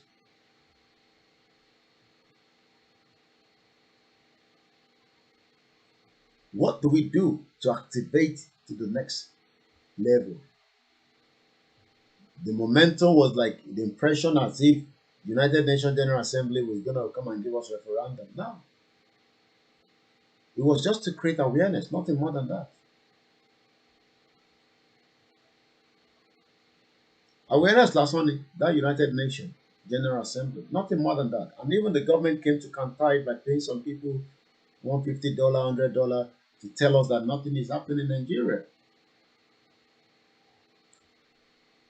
Onion FIFA says, so why do you want to start a problem?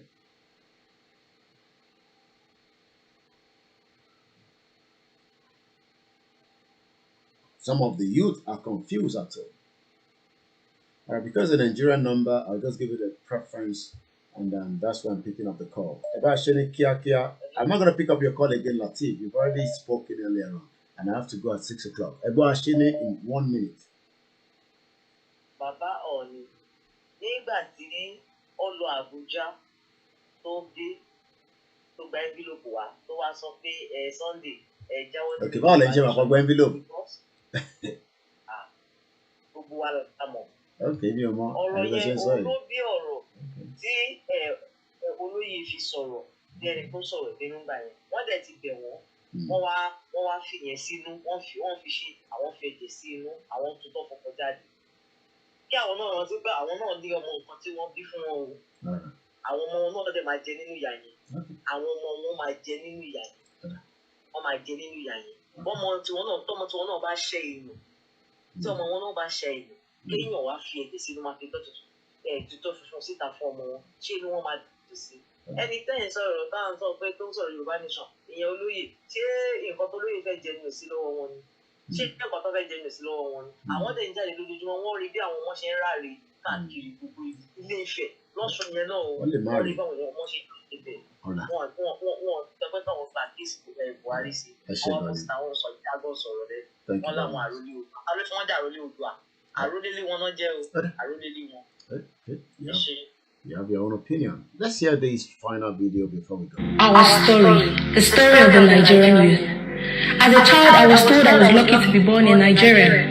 I was told that my land flowed with milk and honey and that we were the giants of Africa. I was told that we represented the black race and that my country was on the path to greatness. Some of my schools had doors, windows, and some tables, while some had no doors, no windows, no tables, and no form of electricity. I could hardly hear my teachers over the din of Lagos generator. I was promised books that never came and taught by those who themselves needed teaching. This was my foundation. I started life disadvantaged through no fault of mine. My parents made me promises based on the promises the government made to them. I was told that blackouts would soon be a thing of the past. I was told that water was coming to my area. I was told that the roads in my neighborhood would soon be tarred. I stood under the sun to thank the governor for using taxpayers' money to give my school some tables. He carried me up and in a loud voice said, "This is the future of Nigeria." They all said I was the future, but their actions clearly showed they didn't believe there was a future. As I prepared for university, I found out that no matter how hard I worked, that my name, religion, and the part of Nigeria that I came from mattered more than my hard work. My parents never told me that it was more important to buy handouts than to read. They never told me I was the object of my lecturer's affection. They never told me that a 4-year program could take 6 years. They never told me that some of my lecturers were the grandmasters of the confraternities. I was not told that it was easier to save money to pay for whatever grades I wanted than to read for the grades. I am now a graduate despite and in spite of it all. 2020 is here and I'm searching for Vision 2020. I guess they never knew 2020 would come so soon. I still don't have water, my roads are still not tarred, and yes, I can still hear the generators humming away. The 5-year-old APC government says I should blame the previous PDP government, so I look for all the umbrella-carrying politicians. But lo and behold, they are all carrying brooms now. What to do? Umbrella or broom? Broom and umbrella. I need a job. This is who I am. I am the Nigerian youth. I am not lazy, neither am I corrupt. I could compete globally if I had the right tools. My Nigerian education has not prepared me for the world in which I live in. I would work if the jobs were available. I would farm if the farmlands were safe, if I had guaranteed off-takers for my produce, or if I had access to processing facilities within my area. I could start an online business if I had access to steady power, good and affordable internet, money to buy a laptop, or access to a techno park with shared services within my district. There are so many things I could do if my government would provide the enabling environment for me to thrive. I've been meaning to tell you that your minimum wage doesn't cover my monthly transportation. You have said that the Nigerian youth will drive agricultural revolution, but conveniently forgot to mention that farmers are being killed every day. You have now promised to enlist 1 million Nigerian youth into the army to fight Boko Haram, the same Boko Haram that was created by a politician who roams the streets of Abuja freely, while tens of thousands have been killed and millions displaced. The same way that other nations use one precision-guided missile to end, while my government shares contracts for the supply of bullets and AK-47s. Daily, I see videos of our troops fainting because they lack water, pushing their armored personnel carriers or protesting one thing or the other. Sorry, but this is not the kind of job I want. I will consider enlisting only when I see your children enlisted and in the front lines. Those of you who created Boko Haram should bring your children back from Europe and America to fight Boko Haram. Your war, their fight.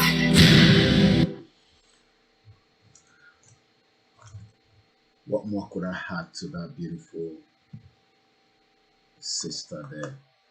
My name is OLAYOMI KOIKI. A lot of people are watching my program every day because they want to know what we want to do to stop 2023. And I always say, that is not for social media. My job is to tell the international community that there's genocide happening in Nigeria, there's crime against humanity, and they've kept quiet. So when that time comes that we react, I can show them evidence that rather than sleeping, I was on the seat for 3 hours, Monday to Sunday, back to back, explaining to them to intervene now, but they refuse to. It will get to that stage. All I can say to those of you watching and asking the question, what should we do? Group yourself within your own different network. 1, 2, 3, 50, 100. You don't have to consult me. Decide what you want to do to make sure that we do not go back to that 2023 election. Awareness, that's fine. The other way around, no problem. But one thing is, this generation is not going to sit back and allow those criminals to continue to rule us, regardless of whatever our traditional rulers are going to say. We will do what we have to do. Because when they were operating, like that man that says for 40 years he's been in politics, only God knows how old he was then. Probably maybe in his 20s. We are now in our 40s. So what should we be scared of? We've enjoyed life a little bit. Think about it. We can at least give life to those that might not have that life in the next couple of years to come. Let us make sure that the Yorubas, the Omoluabis, the Oduduwas do not go through what we've gone through. You might say we live in Europe, like I do. For the last 20-something years, we've gone through hell. And we are still going through that hell as we speak today, while our own land is being taken over by the Fulanis. Have a very good morning, and I'll be back again. Maybe if I have the strength in the afternoon. If otherwise, you catch me when you catch me. Bye for now.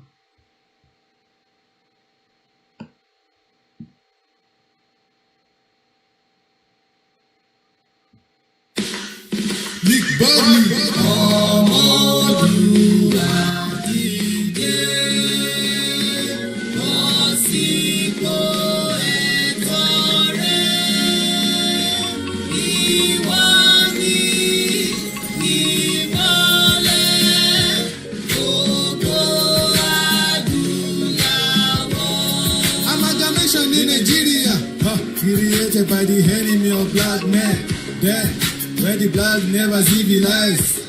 Location 9, that is what it is. The country where the leader said the people's glory. They turn their children to prostitute, and they turn boy children to terrorists.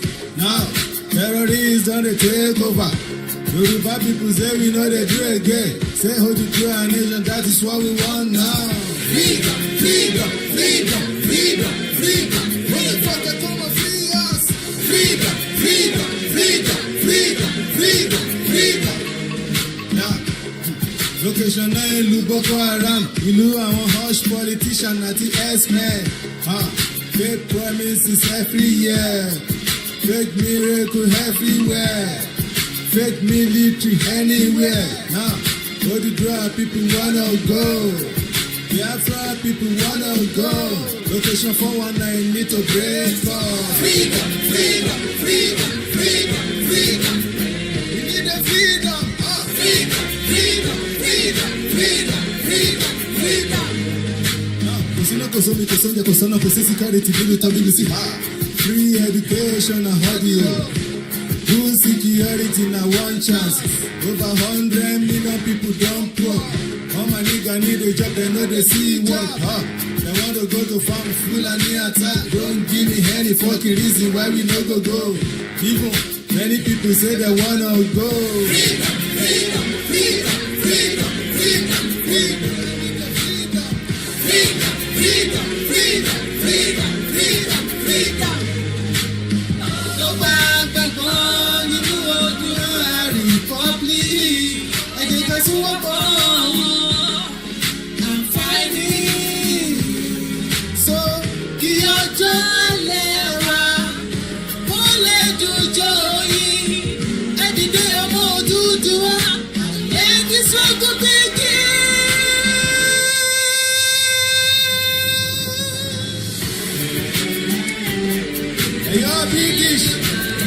to Africa to come and enslave us, and you call it colonization.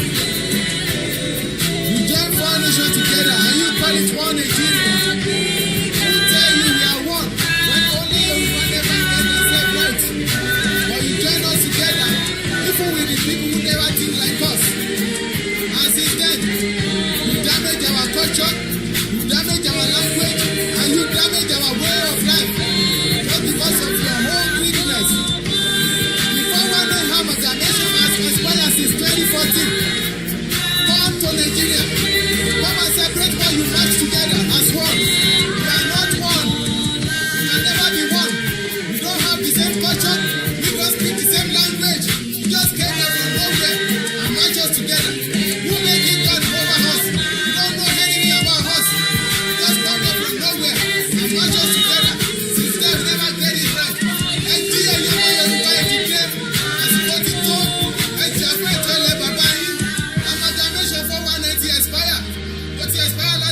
àsìkò ti tó láti jà fún ẹ̀tọ́ lẹ bàbá yín.